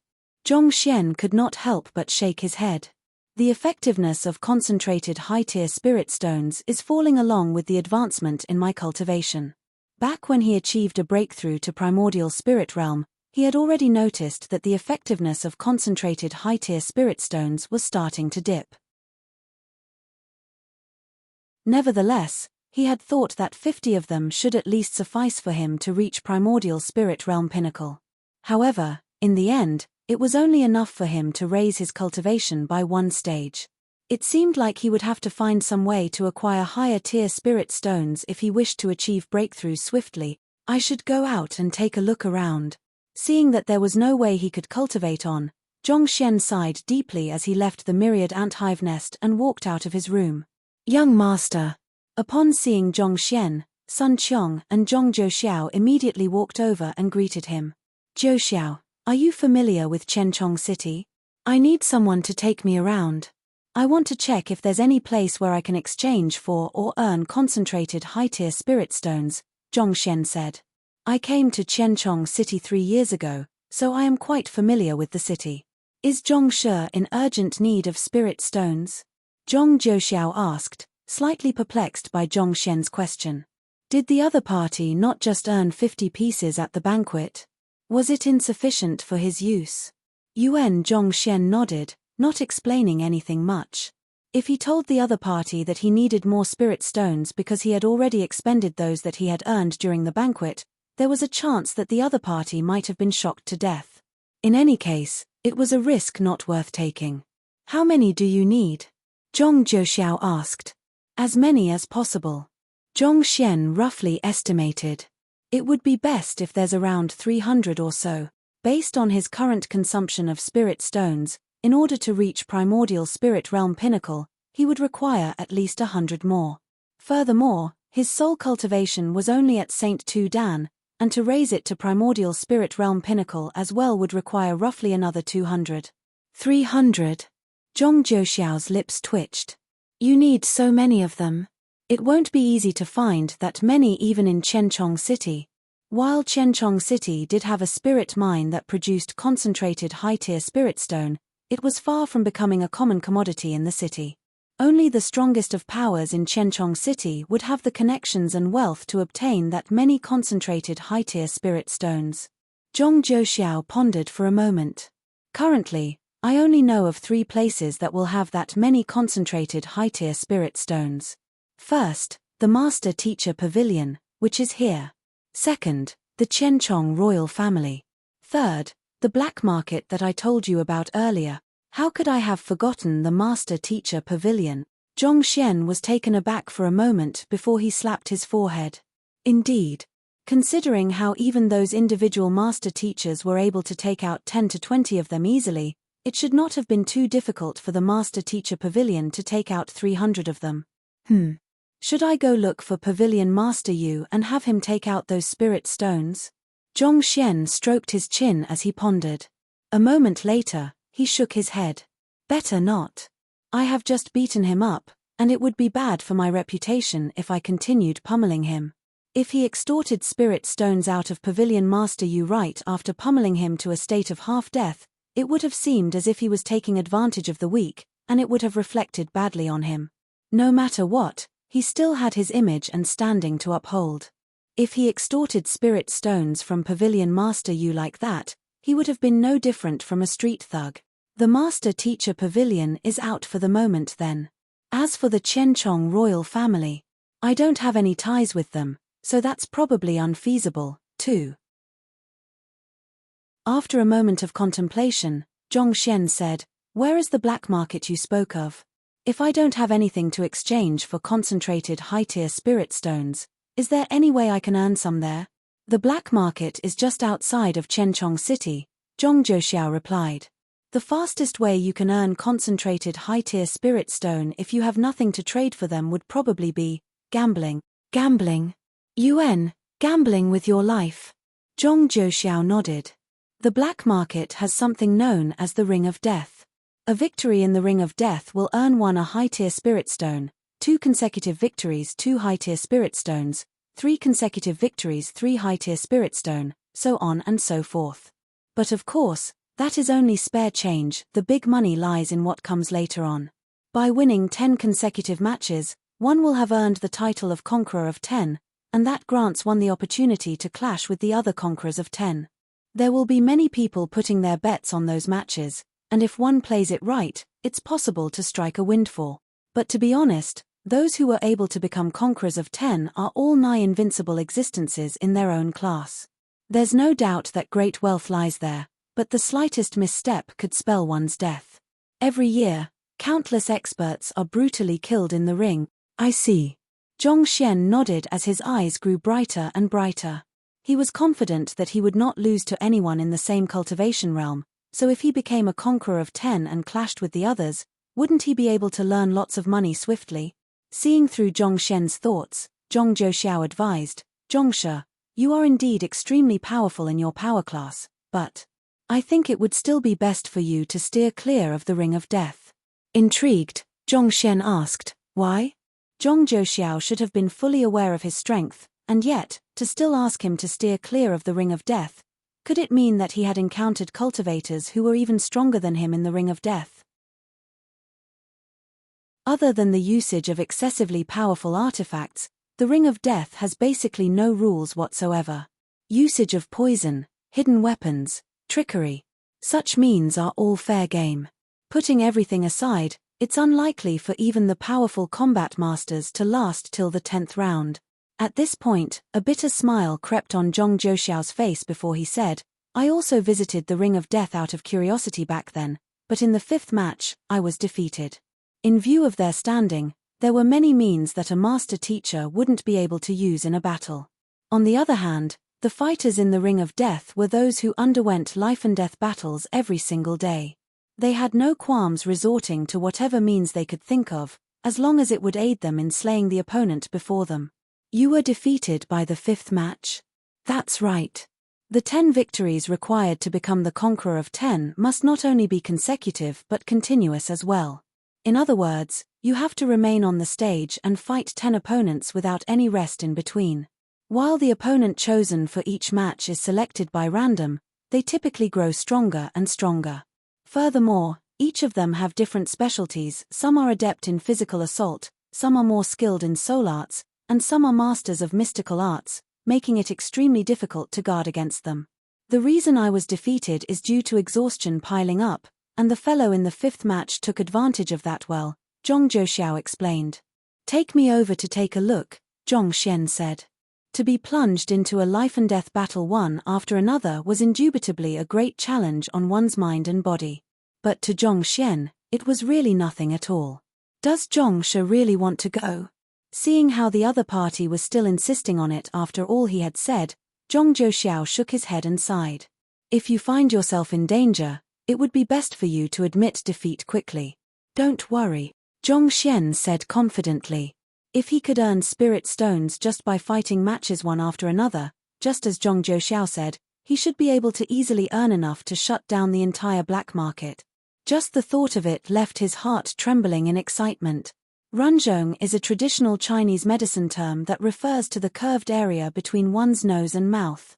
In English, it is called the philtrum. Chapter 1261 Trading for Spirit Stones. The underground market was located beneath a manor in the suburbs of Chenchong City. Before heading over, Zhongxian and Zhong Zhouxiao had changed into leisurely clothes, assuming the roles of young scions heading out to play. It's said that the person who founded the black market in Chenchong City is an ill-fated scholar. The injustice he has faced from the bureaucratic system has made him harden his heart to the world, and he decided to forsake academics for martial arts. In order to vent the frustrations within him, he created the black market. In there's nothing that one cannot buy or do as long as one has sufficient money. Of course, the prices there are exorbitant as well. In fact, it could be said to be the greatest money sink in the Qianchong Empire. While advancing forward, Zhong Zhouxiao briefly introduced the black market to Zhongxian. Considering the scale of the black market, isn't it weird that the Qianchong Empire Master Teacher Pavilion and the royal family have left them to their own devices? Zhongxian asked. Since even an outsider like Zhong Zhouxiao knew about this place, there was no doubt that the royal family and the regional Master Teacher Pavilion were aware of its existence as well. Thus, shouldn't they have moved to strike down the black market instead of allowing it to develop freely, especially considering that they were gambling with the lives of others? The Master Teacher Pavilion and royal family do keep a lookout for the black market just in case it gets out of hand, but otherwise, they usually leave it be for stability considerations. Stability considerations? Zhongxian asked in incomprehension. Even though they had not arrived at the black market yet, based on what Zhong Zhouxiao had said so far, it seemed like the black market was effectively a lawless area, devoid of any security or rules. How could an existence like that in Qianchong City possibly contribute to its stability? The larger a city is, the more cultivators it has. There's always a lack of cultivation resources, so it's inevitable that cultivators will clash with one another to vie for them. As this is a fundamental problem, there's no way that the royal family or the Master Teacher Pavilion can stop them altogether, Zhong Zhouxiao explained. Yuan Zhongxian nodded. In this world where strength reigned supreme, there was no doubt that raising one's cultivation realm was extremely important. However, given that the resources in the world were limited, there was bound to be conflict and strife over them. No matter how powerful the Master Teacher Pavilion was, it could not possibly prevent such matters altogether. If it implemented forceful measures to put a halt to such conflicts, it might face serious backlash from the stifled cultivators. An underground black market might be unseemly, but it's a possible channel where cultivators can acquire what they need as long as they have enough money. And to earn sufficient money, they have to cultivate harder and battle. With such a channel, there is a lesser need for cultivators to engage in dishonorable actions such as stealing to obtain what they need. While there are quite a few casualties from the Ring of Death, there's no doubt that the security of Qianchong City as a whole has improved, Zhong Zhouxiao said. Where there was light, there were bound to be shadows as well. There were misfits even within the Master Teacher Pavilion, let alone the other cultivators. Without an avenue to vent their darker desires or acquire their resources, there was no knowing what extreme actions cultivators might resort to within the city. As the saying went, a lake too clear will sustain no fish, a man too severe will find no companion.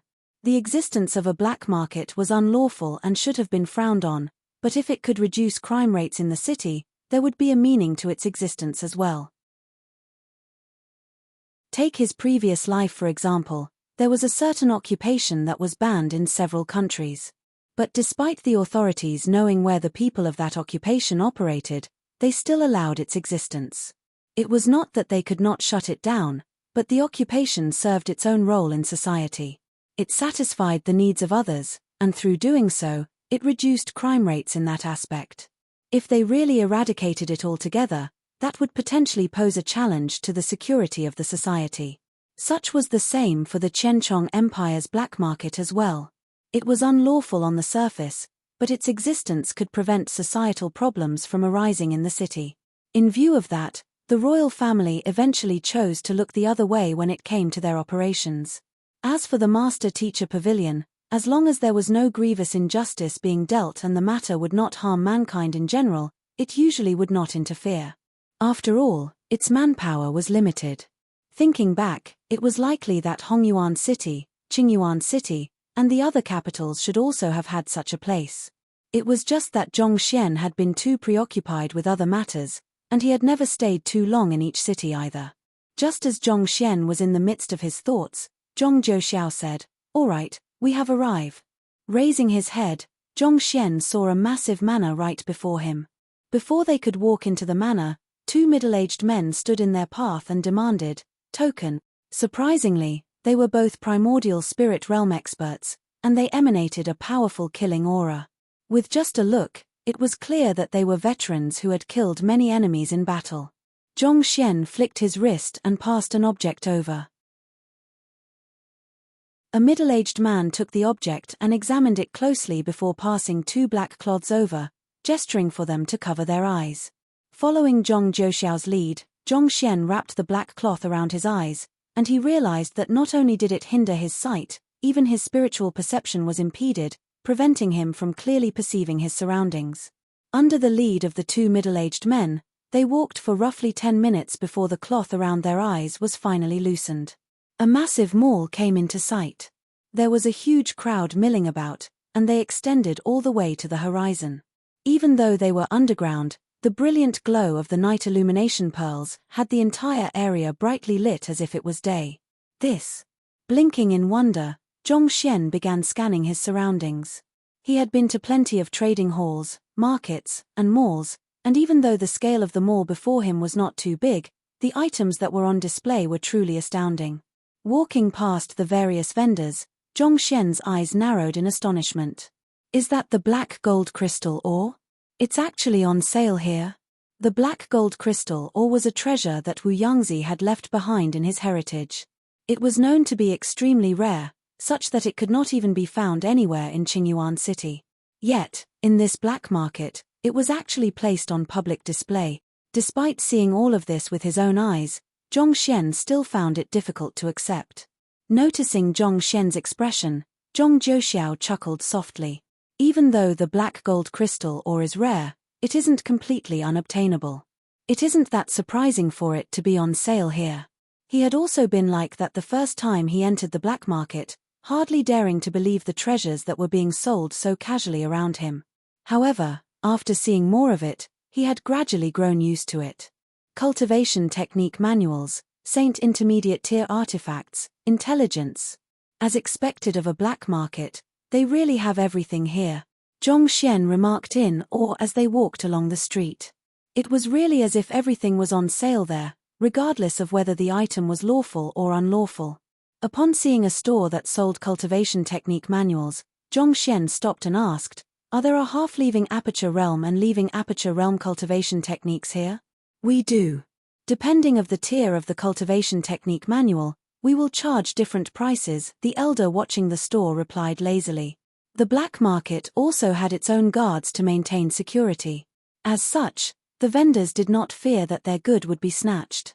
"Oh, how much do they cost?" Zhong Xian asked. Gesturing to the board beside him, the elder replied nonchalantly, "Take a look at it yourself. Saint intermediate tier cultivation techniques and battle techniques cost roughly 10 concentrated high-tier spirit stones at the minimum. Naturally, those of lower tiers were slightly cheaper. The price of a single book was still acceptable for Zhong Xian, but if he had to buy the thousands of books required for him to successfully compile a Heaven's Path divine art, that would really be a huge expenditure. "How many half-leaving aperture realm and leaving aperture realm cultivation technique manuals do you have?" Zhong Xian asked. "I have a total of 327 for half-leaving aperture realm and 52 for leaving aperture realm. They are all on the shelves there. They have been sealed, so don't bother using your spiritual perception to scan them. If there's a book you are interested in, fork out the money and I'll copy down a new one for you. Don't worry, the cultivation techniques we have here are all complete and detailed. We even have the crouching dragon art, which the Qianchong royal family practices, and the supersonic severing swordsmanship that Pavilion Master Yu practices. The prices are very fair as well," the elder said with a proud wave of his hand. Hearing those words, Zhong Xian looked at the bookshelves before him. There were quite a few books on them, but they had been sealed with some kind of special formation, making it impossible to view their content through spiritual perception. However, when had Zhong Xian needed to rely on spiritual perception to read a book? Sweeping across them with his eyes, he muttered in his mind, "Floors. Voila." The shelves of books immediately materialized in the library of Heaven's Path. These books were indeed high quality, but it was a pity that they were lacking in quantity, so he was still unable to compile a complete Heaven's Path divine art. There's really the royal family's crouching dragon art and Pavilion Master Yu's swordsmanship. Isn't this black market a little too powerful? Zhong Xian exclaimed internally after swiftly browsing through the books in the Library of Heaven's Path. On his journey here from Tianxian Kingdom, the cultivation techniques practiced by the royal families had all been confidential secrets. Outsiders would never be allowed to even come close to them, let alone lay their hands on them. Yet, for them to actually appear in a black market like this, placed on public display for sale, this was really frightening in another way. Seeing that Zhong Xian was scanning through the books, the elder asked casually, "Which one do you wish to buy? I'll have it copied for you." "There's no need for it." Zhong Xian shook his head. Since he had already collected those books into the Library of Heaven's Path, there was no need for him to waste precious concentrated high-tier spirit stones on them, not to mention that he did not have the money to afford any at the moment anyway. On the other hand, seeing that Zhong Xian would not be buying anything, the elder turned his head away coldly, not wanting to waste any effort on him anymore.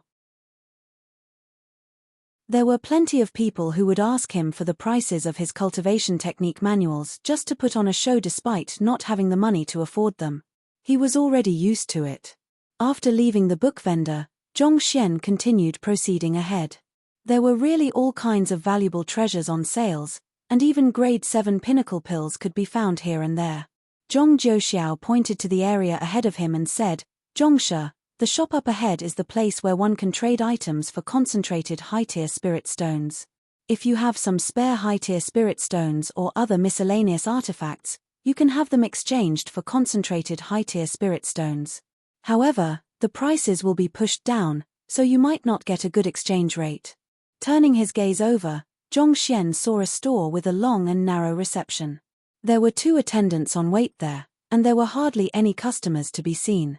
Walking up, Zhong Xian took a look at the exchange rate listed on the wall, and his mouth began twitching uncontrollably. It sure was a huge scam. Under normal circumstances, the exchange rate for high-tier spirit stones to concentrated high-tier spirit stones was 1000:1. However, the store actually tripled it, turning it into 3000:1. In other words, he had to exchange 3,000 high-tier spirit stones for a single concentrated high-tier spirit stone.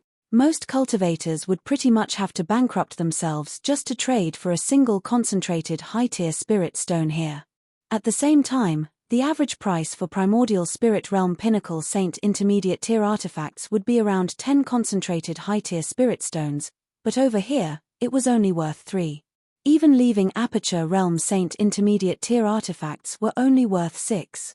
Well, Ding Ding is still rather valuable, worth about roughly 30 concentrated high-tier spirit stones. Zhong Xian stroked his chin as he swiftly calculated the price of the golden origin cauldron.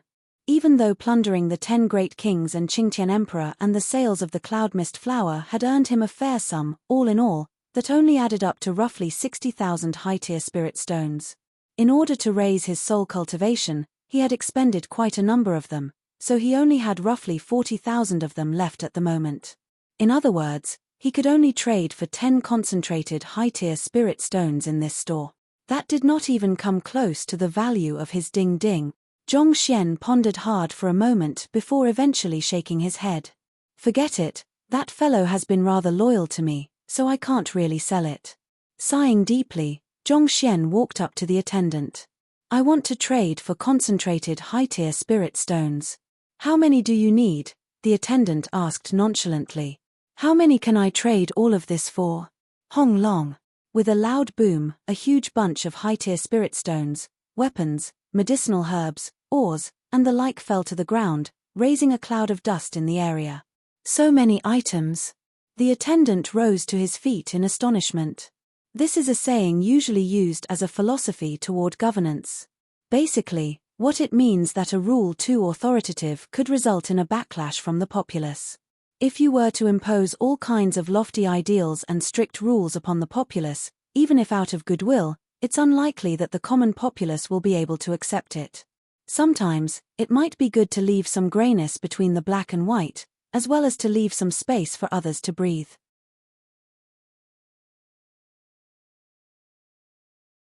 Chapter 1262 Annal of Bedstead Disquisition. This attendant was extremely young, appearing to be only in his early 30s.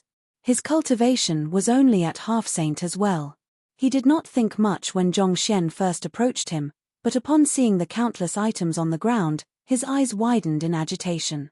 Due to the exorbitant prices in the black market, unless in cases of emergency, rarely would there be anyone who was willing to exchange for concentrated high-tier spirit stones there. As a result, he had rarely received any customers. Thus, it was completely inconceivable for him to see Zhongxian pulling out so many items at once. It took a moment before the attendant shook himself out of his daze, and he anxiously turned to Zhongxian and asked, "Gongzi, do you want to trade in all of these for concentrated high-tier spirit stones?" Yuan.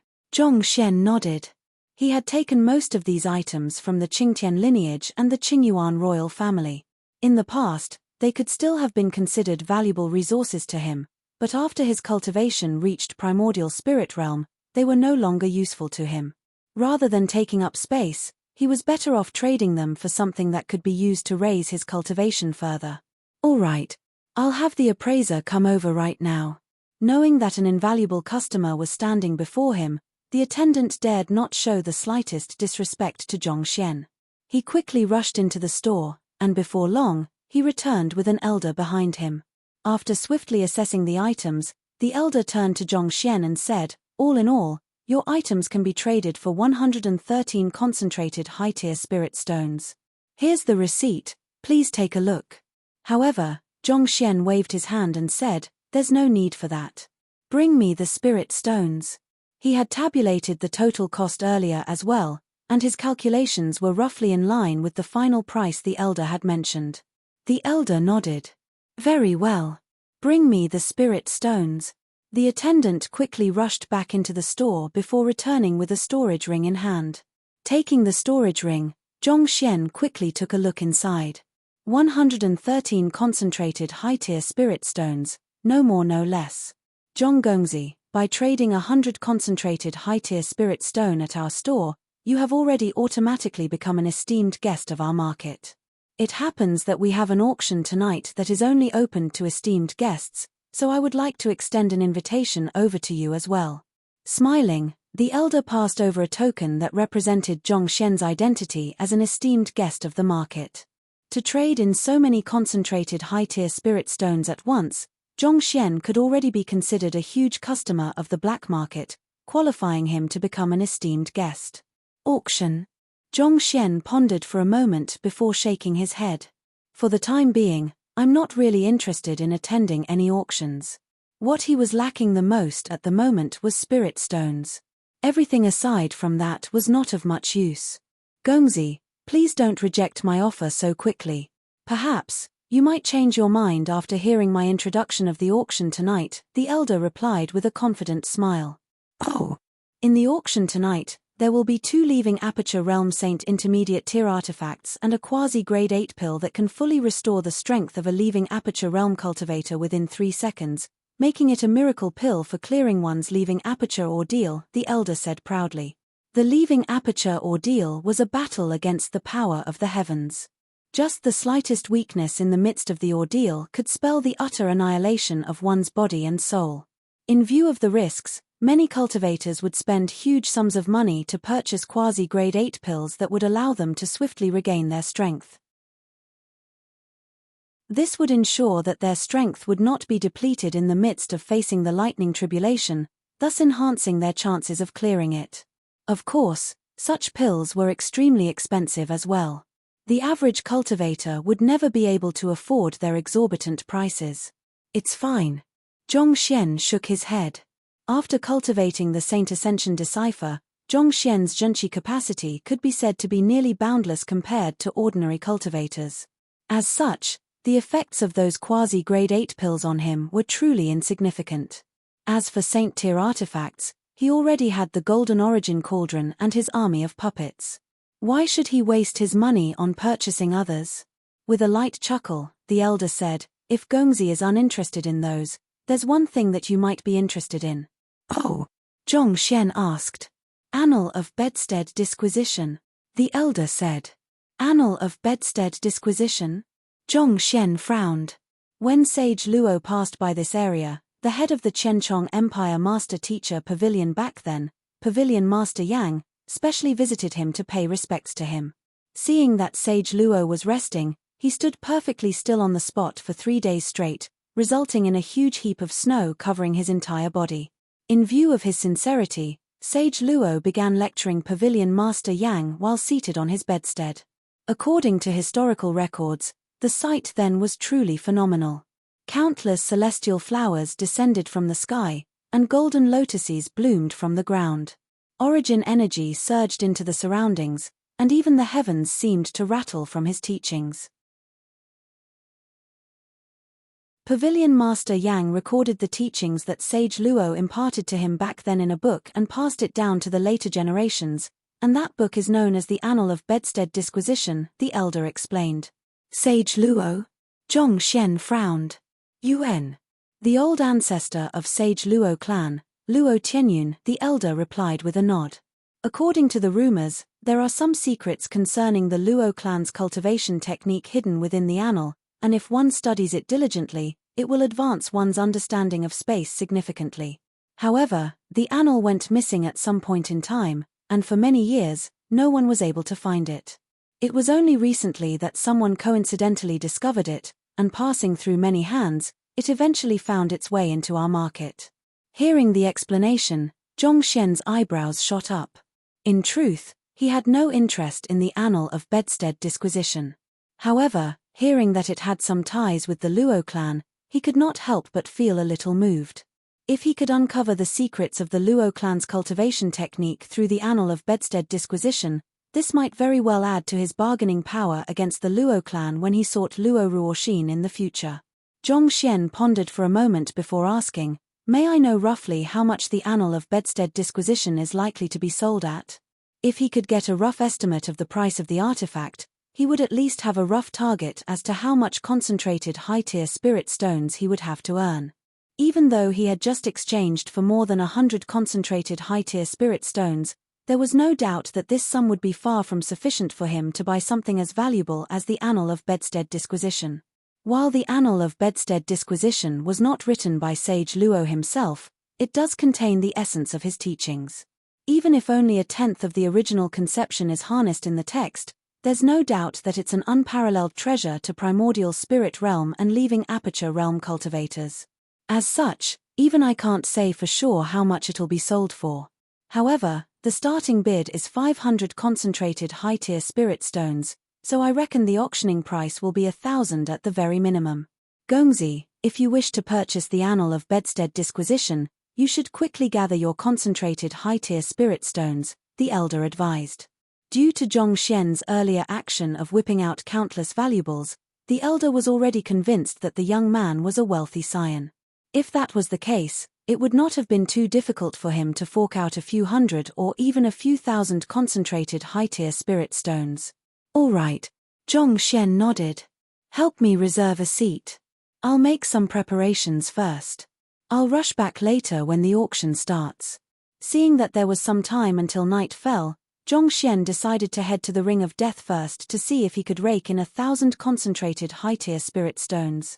All right. The elder nodded as he began making preparations. All right, let's go. After dealing with the matter at hand, Zhong Xian beckoned Zhong Zhouxiao over and had the latter take him over to the dueling ring. The dueling ring was located at the very center of the black market. The personnel of the Ring of Death first checked their cultivation and handed them a token that represented their tier before letting them in. Seeing that Zhong Xian's cultivation had already reached primordial spirit realm advanced stage, Zhong Zhouxiao was rendered speechless. The rate at which this fellow's cultivation rose honestly left him feeling deeply crazed within. The first time that they met, he was only at spiritual perception realm. Yet, in just a few days, he had become a primordial spirit realm intermediate stage cultivator, just like him. And 2 hours ago, when he was fighting against the other young geniuses during the banquet, he was certain the other party's cultivation had still been at intermediate stage too, but within this short period of time, Zhong Xian had actually managed to make a breakthrough. All along, he had prided himself as a genius, but seeing the rate at which the other party was growing, Zhong Zhouxiao suddenly realized that he was just an ordinary mortal after all. They were not even on the same level of existence.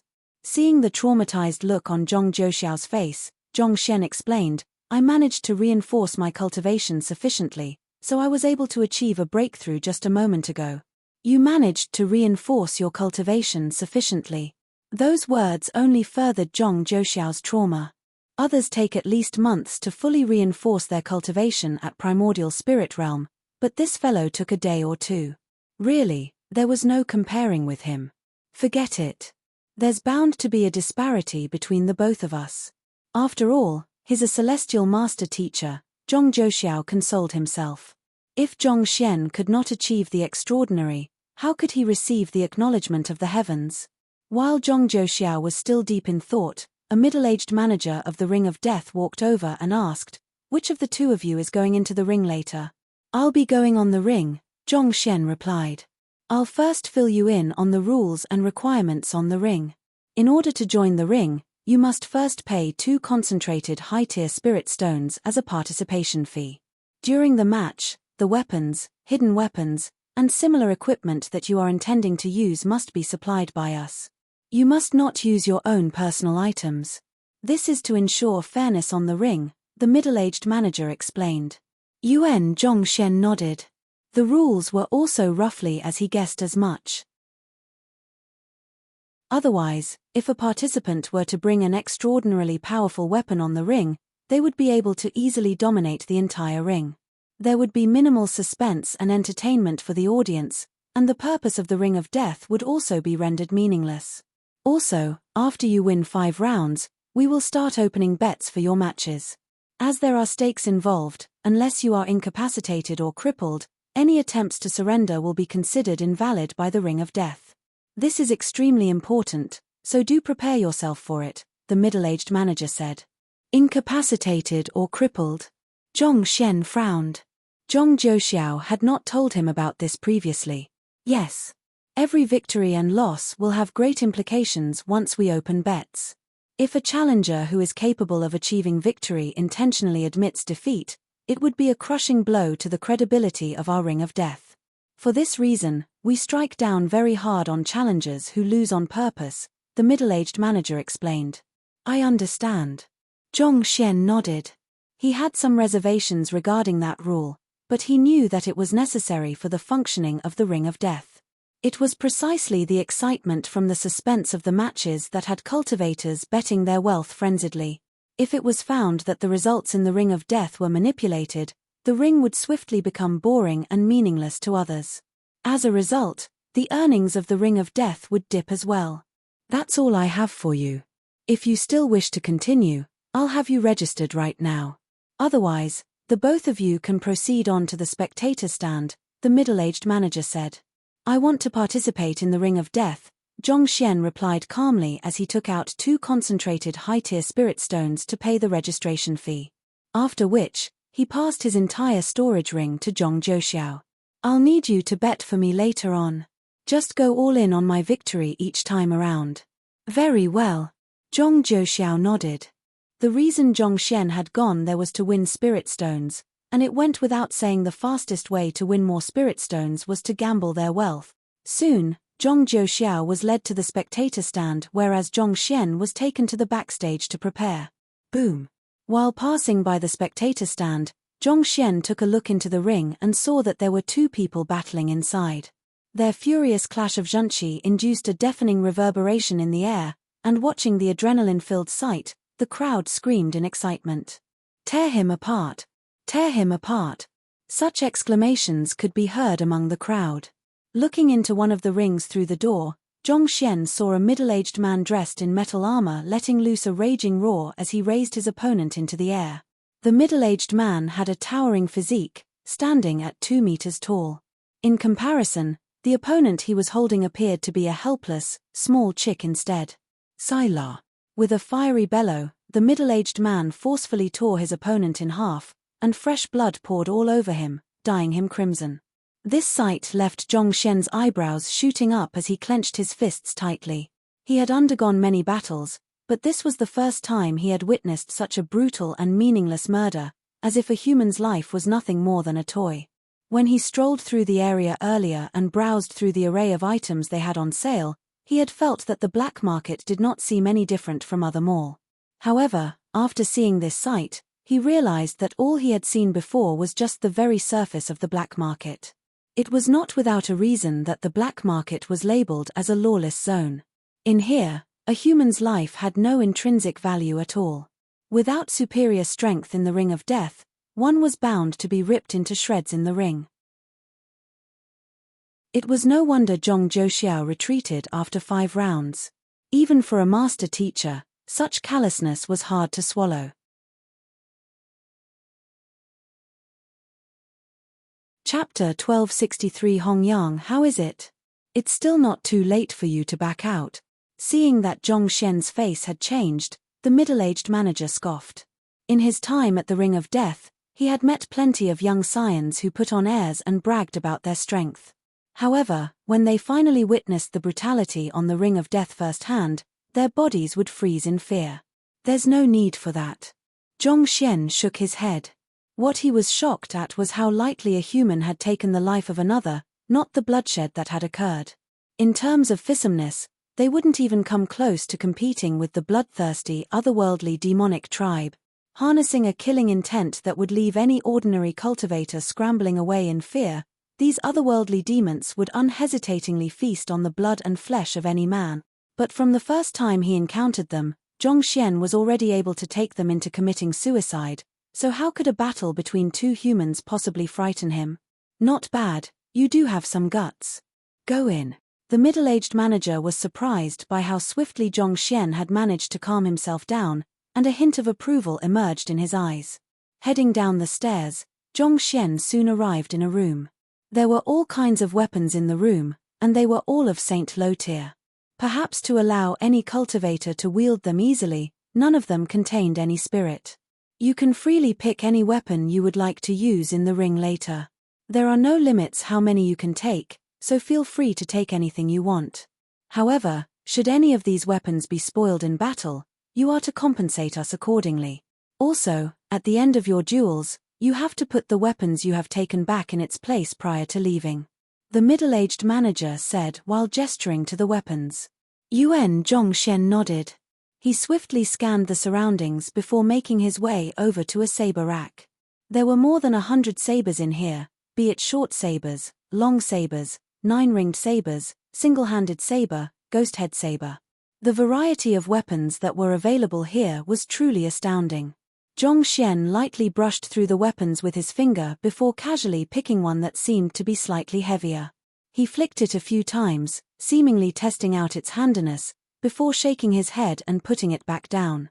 He repeated the same process for a few other weapons before eventually sighing deeply. Forget it, I won't use any weapons, Zhong Xian told the middle-aged manager. You aren't going to use any weapons? The middle-aged manager was taken aback. After witnessing the brutality in the ring, most of those who had registered to fight in the ring would be eager to take as many weapons as they could with them. After all, it might just happen to play a crucial role in helping them out of a critical situation. On the other hand, this fellow actually chose not to take anything with him at all. Was he really that confident in his skills? If one's strength is lacking, no weapon can save him. Zhong Xian replied impassively. All right then. Deciding not to say anything more, the middle-aged manager pushed another door open and walked in.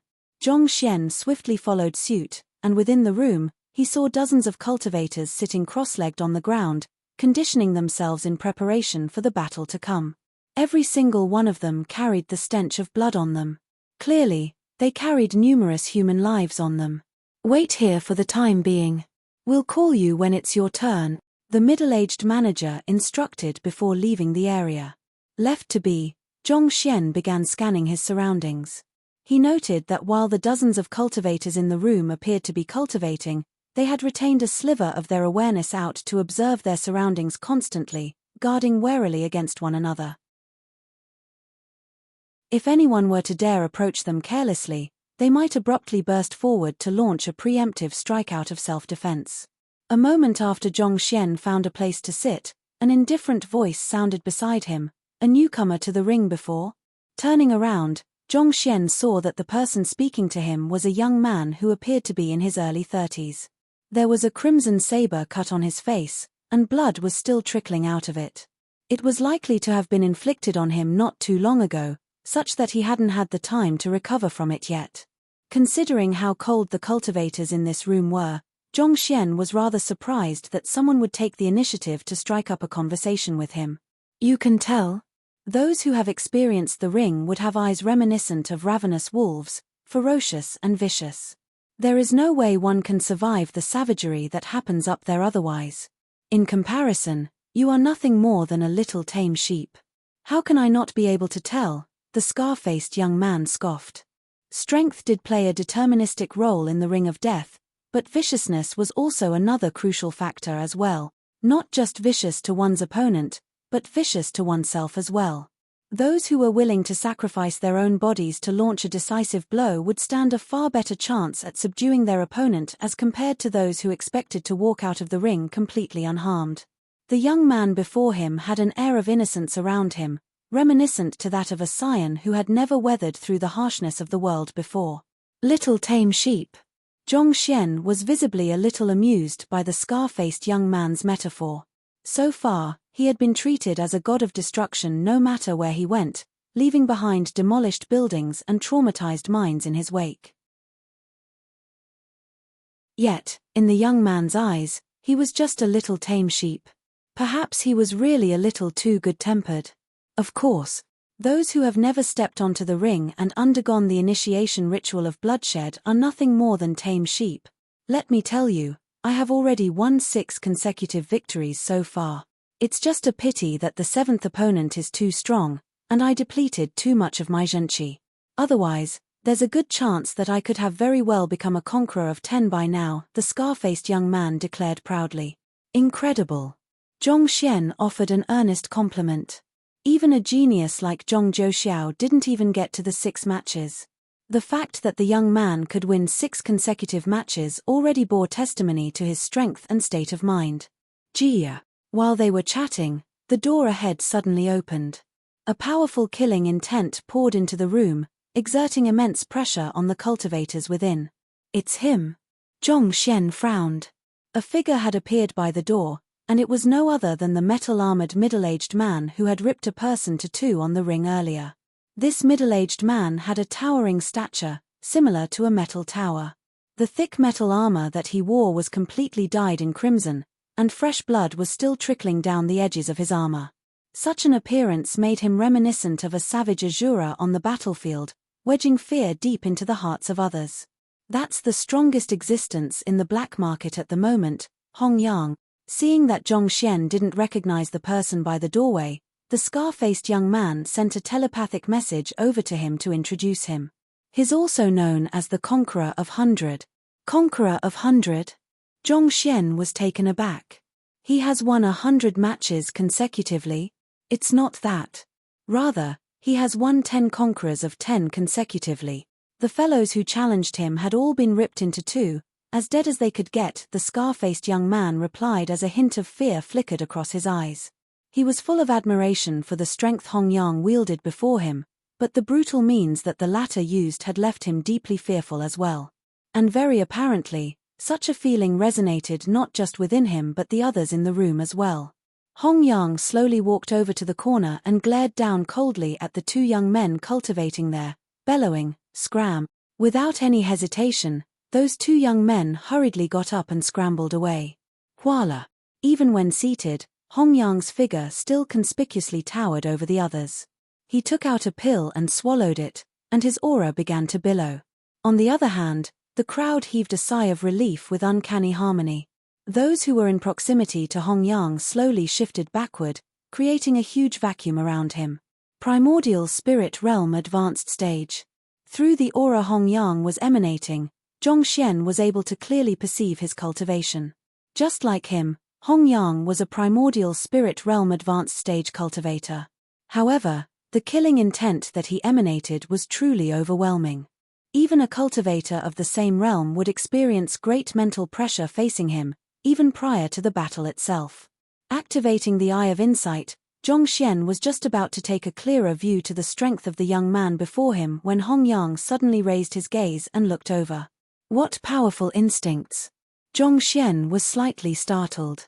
As expected of an existence who had consecutively defeated 10 conquerors of 10, his awareness of his surroundings was truly fearsome. It was just an inconspicuous glance, but the other party still sensed the nature of his gaze clearly and even ascertained the direction where it was coming from accurately. With such powerful instincts, it would be nigh impossible to spring a surprise assault on him. It seems like life and death situations do help to temper a person greatly. Even though Hong Yang's cultivation is at primordial spirit realm advanced stage, it seems like he would be a match for even a half-leaving aperture realm master teacher. In fact, if he was locked together with a combat master of equal cultivation realm, it was very likely that he would be the one to survive at the very end. Zhongxian noted. How powerful one was didn't rely solely on one's strength. How one reacted in face of pressure and danger was of utmost importance as well. Even though a cow possessed strength far superior to a wolf, if the both of them were to be placed in the same room, the cow was likely to be the one to fall at the very end. And Hong Yang was this very wolf. Or perhaps, it might be more accurate to call him a ravenous tiger instead. Anyone who dared to come close to him would be ripped apart by his sharp fangs. Newcomer, scram to the side. Don't you know this is my seat? While Zhongxian was busy assessing Hong Yang, a cold voice suddenly sounded above him. Raising his gaze, he saw that one of the two young men chased away by Hong Yang earlier standing before him. Is your name inscribed anywhere here? Zhongxian replied nonchalantly, not intending to make a move at all. To scramble fearfully in face of Hong Yang yet stomp right up to him just because he appeared to be a newcomer. A typical bully, huh? Oh. The newcomers seem to be getting quite cocky nowadays, huh? Chen Shu, it seems like you don't have much of a presence anymore. Seeing how Zhongxian refused to move, retorting back even, the cultivating crowd slowly opened their eyes to watch the commotion before them in interest. You say that my name isn't inscribed here? Hehe, since you wish it so, why don't I have it inscribed for you right now? The young man named Chen Shu didn't expect that a newcomer to dare affront him like that, and his eyes narrowed menacingly. A dagger abruptly appeared in his palm, and he swiftly swiped it right toward Zhongxian's forehead. His movements were fast and devoid of any hesitation. It was as if the person he was attacking wasn't a human but a mere tree branch. If that dagger were to be plunged into Zhongxian's head, there was no doubt that it would cause instantaneous death. You want to claim my life over a trivial matter like this? Zhongxian scoffed coldly. It was one thing if there was an irreconcilable grudge between both of them, but to attempt to take his life just because he wouldn't give up his seat. It seemed like the young man really thought nothing about a human's life. Even in this world, where strength reigned mighty, such actions were truly abhorrent. Displeased, Zhongxian raised his finger and fended off the other party's dagger. Ding! His finger struck the blade of the dagger, and with a metallic ring, the Saint Lotir artifact abruptly broke into two. Oh! It seems like our young newcomer over here has the strength to back up his word.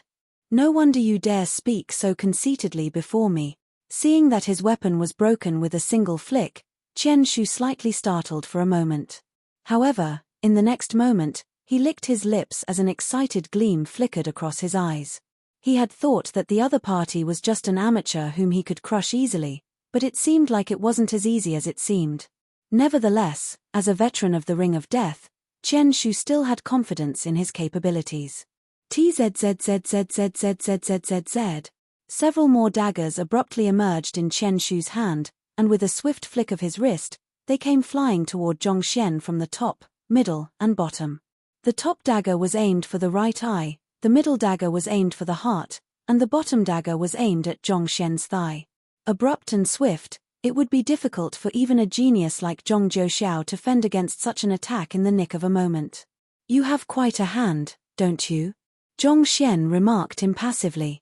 As expected of one who had been through multiple life-and-death battles, his killing skills had indeed been refined to an exceptional level.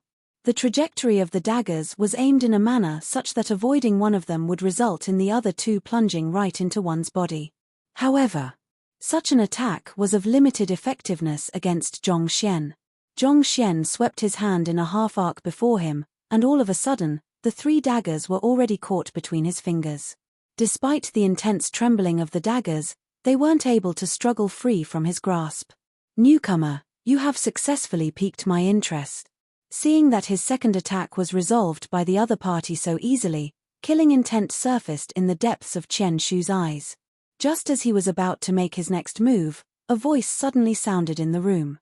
Primordial Spirit Realm Advanced Stage, Zhongxian, you will be faced against an opponent of the same cultivation realm, Meng Fuxing. It's my turn. Paying no heed to Chen Shu, Zhongxian stood up and began making his way over to the ring. You think that I will allow you to walk out just like that after provoking me? Just how easy do you take me to be? Seeing that Zhongxian was leaving, Chen Shu flicked his wrist once more, and amidst a freezing burst of air, 2 daggers shot forth for the back of Zhongxian's heart.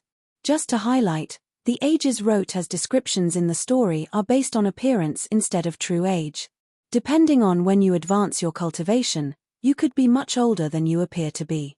For example, a person who has reached Saint Realm by 20 years old would only appear to be in his 30s when he's roughly 120 years old.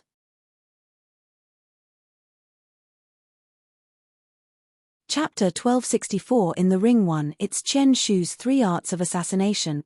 There should at least 100 people who die from those 3 moves of his every year. That can't be helped. His daggers are fast and vicious, making them extremely hard to guard against. Opponents of the same cultivation realm barely stand a chance against him. That newcomer is a goner, the crowd remarked calmly as they watched the 2 daggers whizzing for Zhongxian. While it was true that Chen Shu's strength was nothing compared to the conqueror of 100, Hong Yang, he was still a famous figure in the underground black market. He was renowned for the seemingly endless daggers he had on him, as well as his vicious 3 arts of assassination. With just his superior mastery over those 2 things, he had been able to claim countless lives over the years. Yet, that arrogant newcomer dared to provoke him head-on, inciting Chen Shu to use his strongest moves. With this, the guillotine had already been raised upon that newcomer's head. With such thoughts in mind, the eyes of the crowd swiftly turned to the newcomer.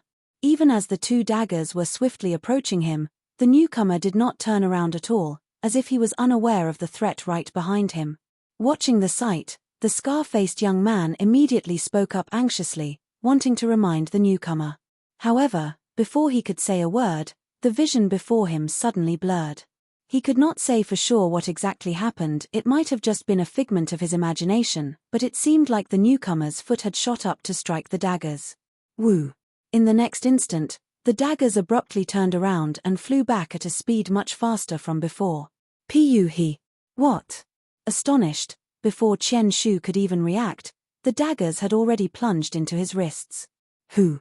The sheer momentum of the daggers sent Chen Shu flying all the way back until his wrists were firmly pinned onto the wall by the daggers, forming a cross. Chen Shu struggled with all his might, but he found that the daggers were simply too firmly lodged into the wall, such that he could not free himself. What in the world?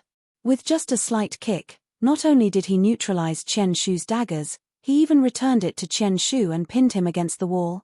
Just how powerful can that newcomer be? That newcomer is really no ordinary figure.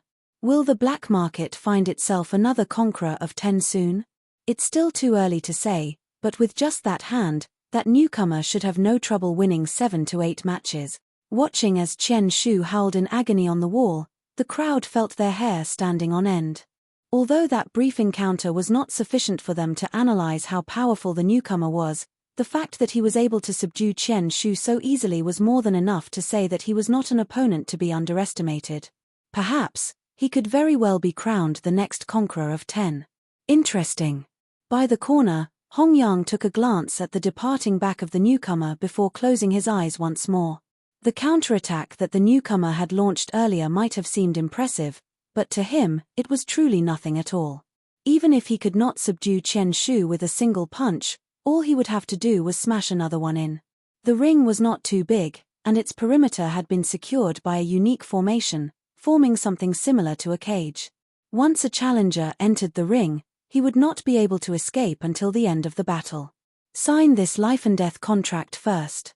Before Zhongxian could step into the ring, a member of the Ring of Death staff standing in front of the ring passed a parchment over to him. Zhong Xian lowered his head to swiftly browse through the contract before sealing it with a droplet of his blood. Following which, as if some kind of seal around him had been released, he heard thunderous cheers from the surrounding crowd. Raising his head, he saw that the spectator stand was fully filled with roughly 500 to 600 people. There were people from all walks of life, be it male or female, old or young. Every single one of them had eyes that were crimson from the irrepressible excitement within them. It seems like the thrill of watching a life-and-death battle really does appeal to many. Above that, from spectating this kind of duel, they can also gain some insights into battle as well, Zhong Xian thought. In life-and-death battles, cultivators would be pushed to their very limits, forcing them to show their strongest hands for survival. Such intense battles could be beneficial in providing inspiration to other cultivators as to how they could further refine their fighting prowess. Perhaps, this might even have been the biggest reason the black market was able to grow to such a massive scale. By the time Zhong Xian stepped onto the stage, a young man was already standing on the opposite side with his hands wrapped around his chest. Nonchalance and loftiness could be seen in his eyes, as if this battle was nothing more than a show for him. The young man seemed to be the opponent for this round, Meng Fuxing. Alright, let's not waste our time dawdling over here and end it quickly. Taking a rough calculation of the current time, Zhong Xian noted that he did not have much time before the auction started. Unwilling to waste even a second, he stretched his back lazily before clasping his fist. Pardon me. Who? In the blink of an eye, Zhong Xian's figure suddenly materialized right before the young man, and his arm darted forward to strike the latter. The strength behind this move was not too strong, but the young man felt as if a massive net was closing in on him, preventing him from escaping at all. Not expecting Zhong Xian to make a move against him so abruptly, the young man widened his eyes in shock. You. I am not. He immediately attempted to sidestep to dodge the attack, but to his horror, he found himself unable to move properly, as if he was standing in marshland. Pa.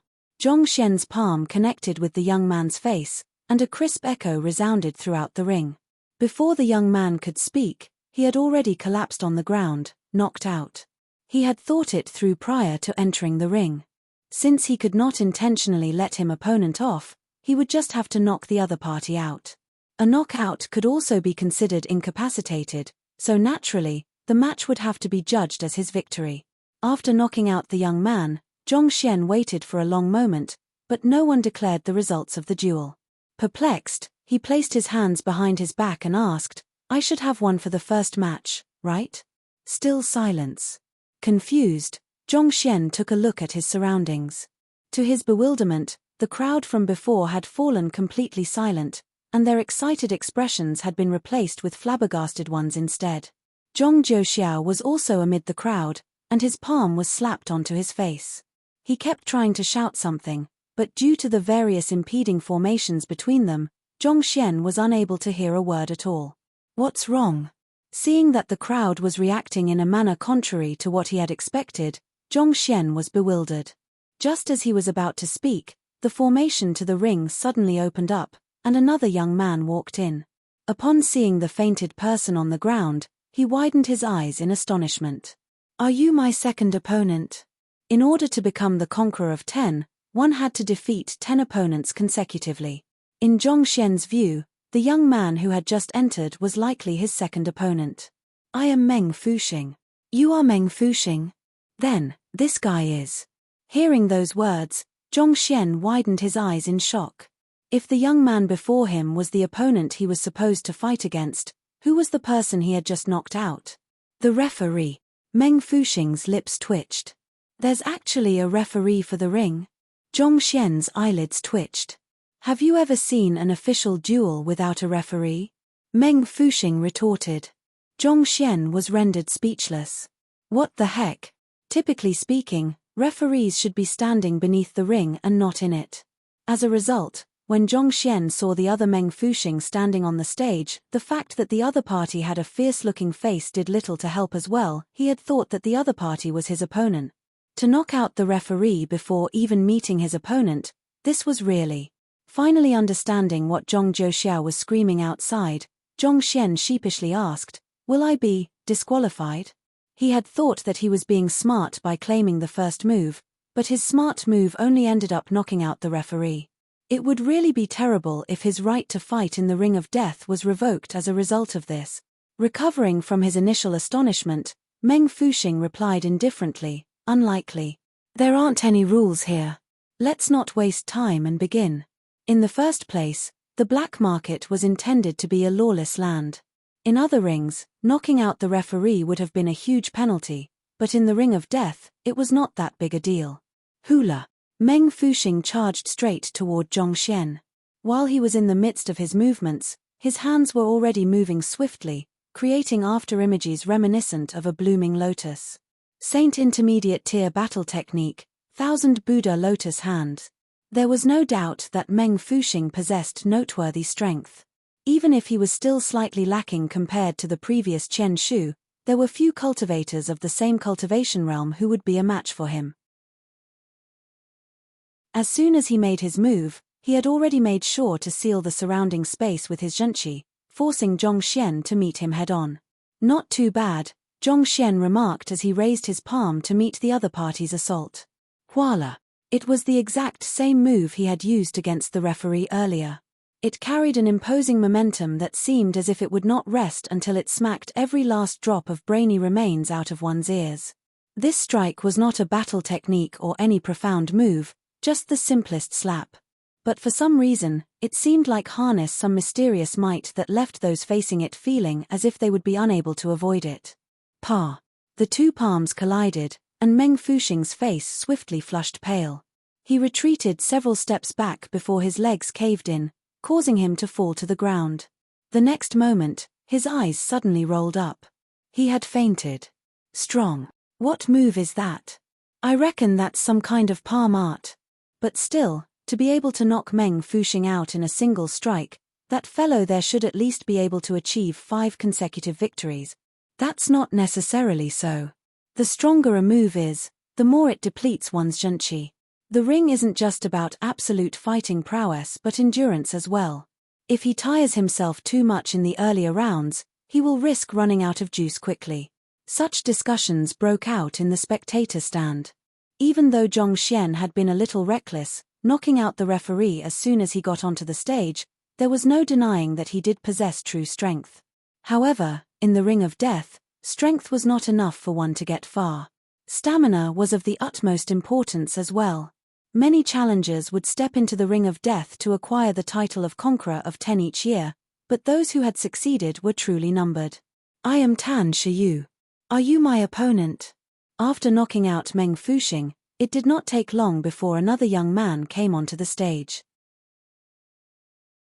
This young man going by the name of Tan Shiyu was slightly stronger than Meng Fuxing, but he was still far from a match for Zhongxian.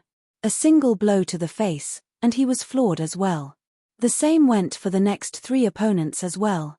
A hint of exhaustion was starting to show through Zhongxian's posture. Sweat was dripping down his forehead, and his hands were beginning to tremble non-stop as well.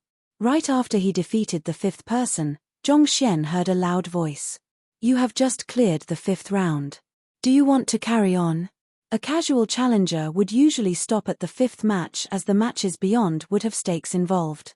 As an inevitable result of that, the later matches would be much more demanding than before, and until one side was crippled or incapacitated, the match would not stop. "I'll continue," Zhongxian replied. His main goal at the Ring of Death was to obtain as many concentrated high-tier spirit stones as possible, but what he had earned so far could only be considered peanuts.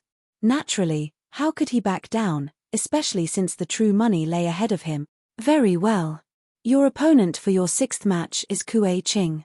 Just like you, he also has 5 victories under his belt as of the moment," the voice informed Zhongxian. As the first 5 matches did not involve any wagers, the pairings would be mainly between newcomers.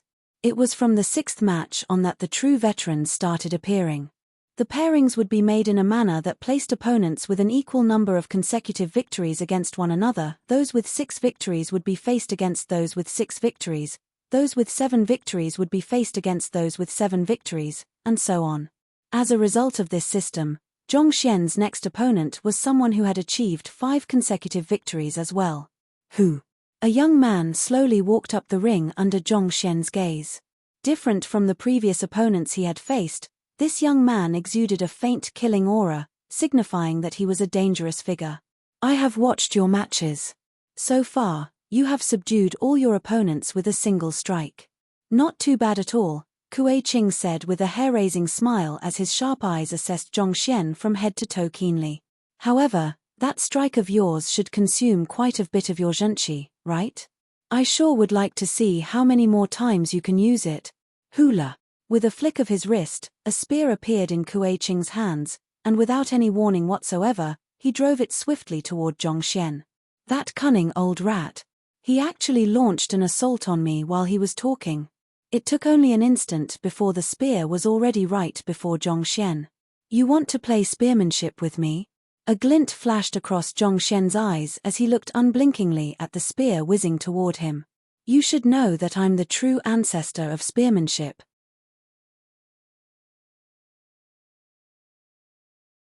Chapter 1265. In the ring too. Right after saying those words, Zhong Xian tapped his finger forward leisurely. Zhong Xian's finger was positioned straight in the face of the furious pierce of Kuei Qing's spear, and it seemed as if the spear would pierce right through his finger at any moment. Yet, for some reason, before the spear could even reach the finger, it suddenly lowered its trajectory slightly, as if Kuei Qing was intentionally going easy on Zhong Xian. Hula. With a simple downward grasp, Zhong Xian grabbed Kuei Qing's spear and flicked it slightly. A powerful might shot right through the spear and struck Kuei Qing. Deng deng deng deng. Kuei Qing's face reddened, and he was forced to retreat several steps in a fluster. You were able to see through my move? The disbelief in Kuei Qing's eyes couldn't be concealed. There was no way Kuei Qing would have gone easy on Zhong Xian in the midst of a duel. What had happened earlier was that the change in the trajectory of his pierce earlier was actually an intended change in his battle technique to catch his opponent off guard, but somehow, Zhong Xian seemed to have anticipated it in advance and positioned his finger right there, creating the illusion that it was his finger that had caused the change in trajectory. I told you, I am the ancestor of spearmanship.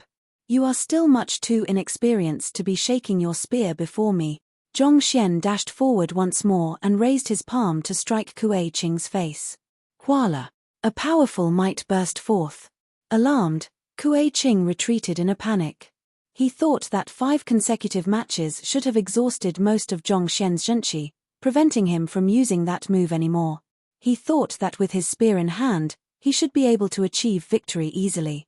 But he never thought that the other party would be able to see through his spearmanship so easily and utilize that move against him once more. Realizing that he wouldn't be able to escape from the slap, he immediately attempted to raise his spear to counterattack, but it was already too late. A palm struck his face, and the spear in his hand flew away. Pada. Kuei Qing crashed onto the ground and blacked out. 7th match, Zhong Xian vs Guan Yongfeng. Following which, a familiar face walked onto the ring. It was no other than the scar-faced young man who had treated him as a tame sheep earlier. And I thought you were a tame sheep. It turns out that you are a wolf instead. The scar-faced young man, Guan Yongfeng, said with a shake of his head. When Zhong Xian first entered the room, he had an innocent and dazed look on his face, reminiscent of a naive newcomer. Such people usually ended up suffering a great deal on the ring. Yet, who could have thought that he would be so strong that even Chen Shu wouldn't be a match for him? I know that you are strong, but there's no way I'll be going down without a fight. Come. Hula. Drawing a saber, Guan Yongfeng drove his zhenqi furiously and slashed down on Zhong Xian. Zhong Xian had a rather good impression of Guan Yongfeng, so he didn't go too hard on the latter. After 2 blows, he knocked the latter out with a light blow. On the other hand, on the spectator stand, Zhong Jiuxiao had also been diligently staking the concentrated high-tier spirit stones which Zhong Xian had handed him previously into the matches. As Zhong Xian was a newcomer, despite his outstanding results in the earlier matches, the crowd still wasn't too confident in Zhong Xian's strength. Thus, in the 6th match, most of the crowd had placed their stakes on Kuei Qing. On the other hand, Zhong Jiuxiao successfully doubled the initial 111 concentrated high-tier spirit stones he had into 222. After the match with Kuei Qing, the crowd gained a clearer glimpse into Zhong Xian's strength, so the payout wasn't that high anymore. Nevertheless, by staking everything into Zhongxian once more, Zhong Zhouxiao managed to increase their total asset to 300 concentrated high-tier spirit stones. It really is lucrative, Zhong Zhouxiao exclaimed as he looked at the huge pile of spirit stones before him. Despite being an offspring of the Zhong clan, he was only from a side family, so his allowance every month was rather meager. Concentrated high-tier spirit stones were extremely beneficial to his cultivation as well, but even when using all of his means, he could only earn 1 to 2 of them each month. Yet, in just a short 20 minutes, he had actually just earned nearly 200 concentrated high-tier spirit stones. This sure was frightening. Let's do it. Knowing Zhongxian's intention, Zhong Zhouxiao didn't hesitate to stake all 300 concentrated high-tier spirit stones on Zhongxian's victory once more. The opponent for the 8th match was a young man in his 30s. He had a pair of arms that were innately thick as if tree trunks. On the other hand, fighting 7 consecutive battles seemed to have exhausted Zhongxian greatly, and he looked as if he was about to be sapped dry. In view of that, the payout for Zhongxian's victory increased this time around. After trading 30 blows or so, Zhongxian achieved a narrow victory. And the spirit stones in Zhong Zhouxiao's hand leaped from 300 to 720 in an instant. Zhongxian had been able to subdue his opponents in a single strike in the previous matches, but in the 8th match, he actually took more than 30 blows. To the crowd of spectators, this was a visible sign that the newcomer was swiftly approaching his limit. He really knows how to act. Shaking his head with a smile on his lips, Zhong Zhouxiao's eyes glowed in excitement. In order to draw more people to bet against his victory so as to raise his payout, it was necessary for Zhongxian to feign weakness. Otherwise, if he were to crush all of his opponents in a single move, there would be no suspense at all. Knowing that they would surely lose the bet, who would be willing to bet against him? It was true that those who gambled in the Ring of Death were mostly scions from notable clans with powerful finances, but that didn't mean that they were fools who would squander their money away blindly. They were all biding their time to place the decisive bet which would maximize their profits. So naturally, Zhongxian would have to provide those scions an impetus to make their move. By giving out clear hints that he was getting weaker with every match, those scions would surely be tempted to go all in. After all, who would be willing to stake their bets on a newcomer who appeared to be already wobbling on his feet? Obviously, the stakes would start gravitating to his opponent. The opponent for the 9th match was a middle-aged man. The previous time the middle-aged man had challenged the Ring of Death, he had won 8 consecutive matches before falling on the 9th. But the reason why he lost wasn't due to his lack of strength. According to the rumors, it seemed like he had drunk too much the day before, resulting in him being unable to exert his strength properly. As a result, in his matches in the Ring of Death the next day, his entire body was swaying weakly, and it seemed as if he would collapse at any moment. The fact that he could still achieve 8 victories under such a condition was a clear sign of his strength. It seemed like he had learned his lesson this time around and kept himself in check. His body was overflowing with energy, and from the very first move, it seemed like he already had the entire battle in his grasp.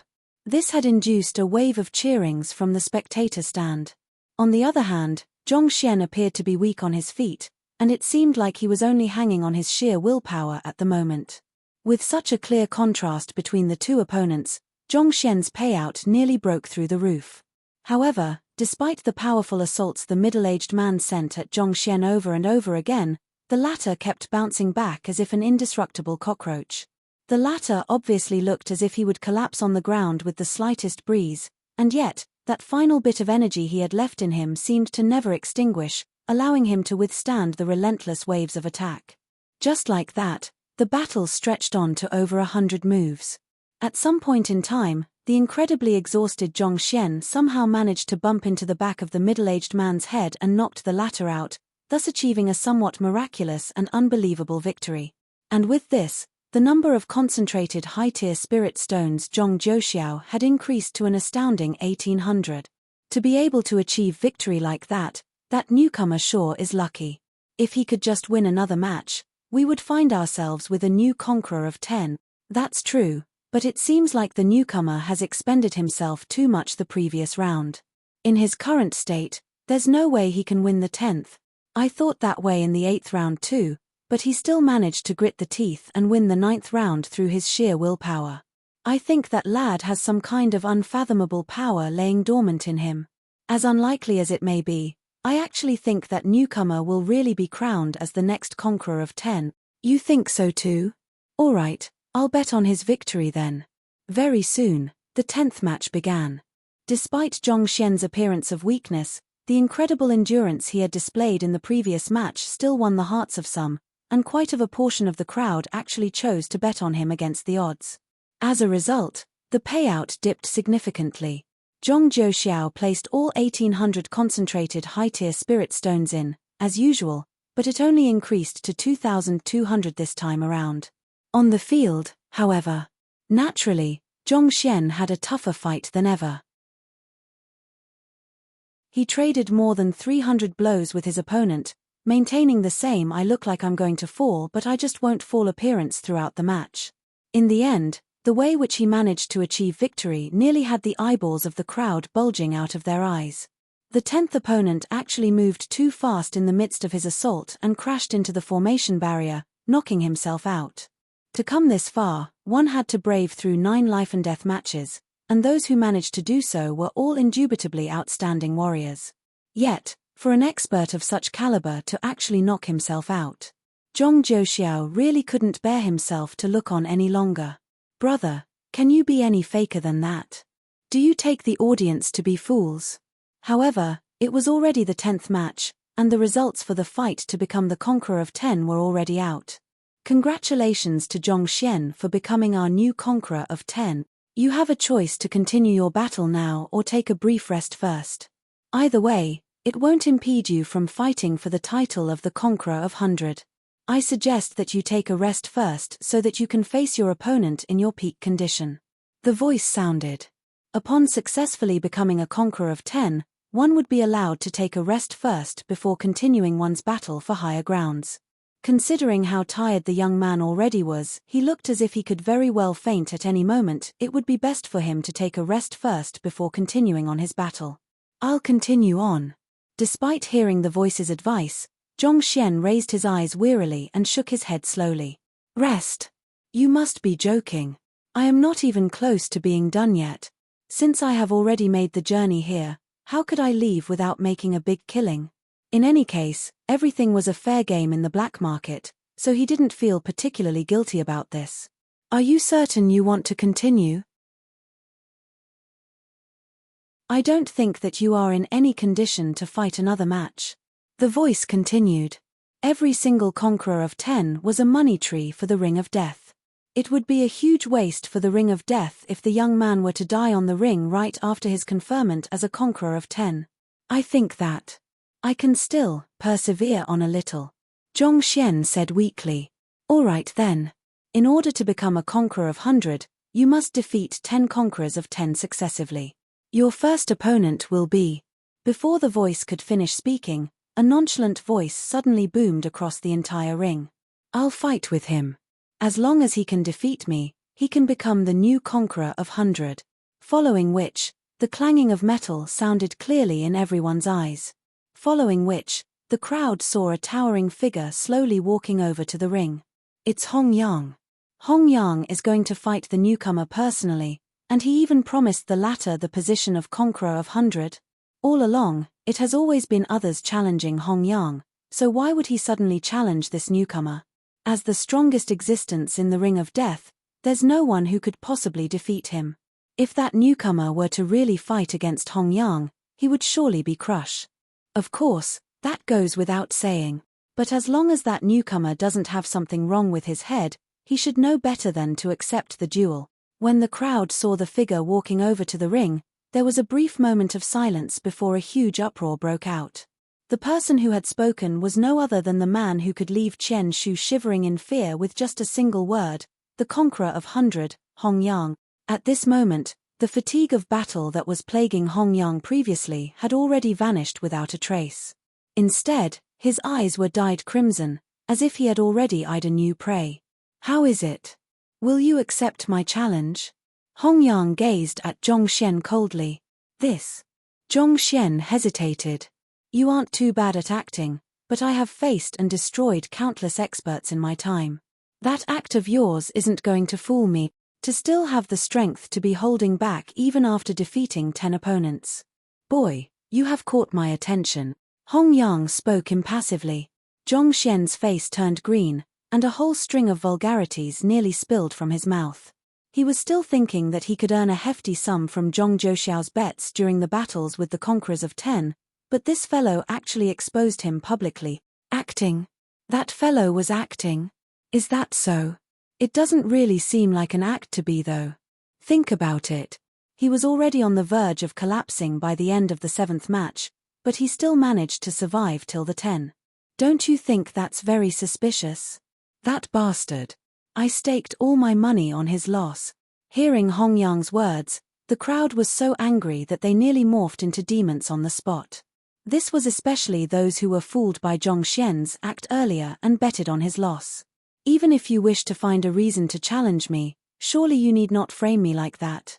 After battling 10 people, there's no cultivator who can avoid becoming severely weakened.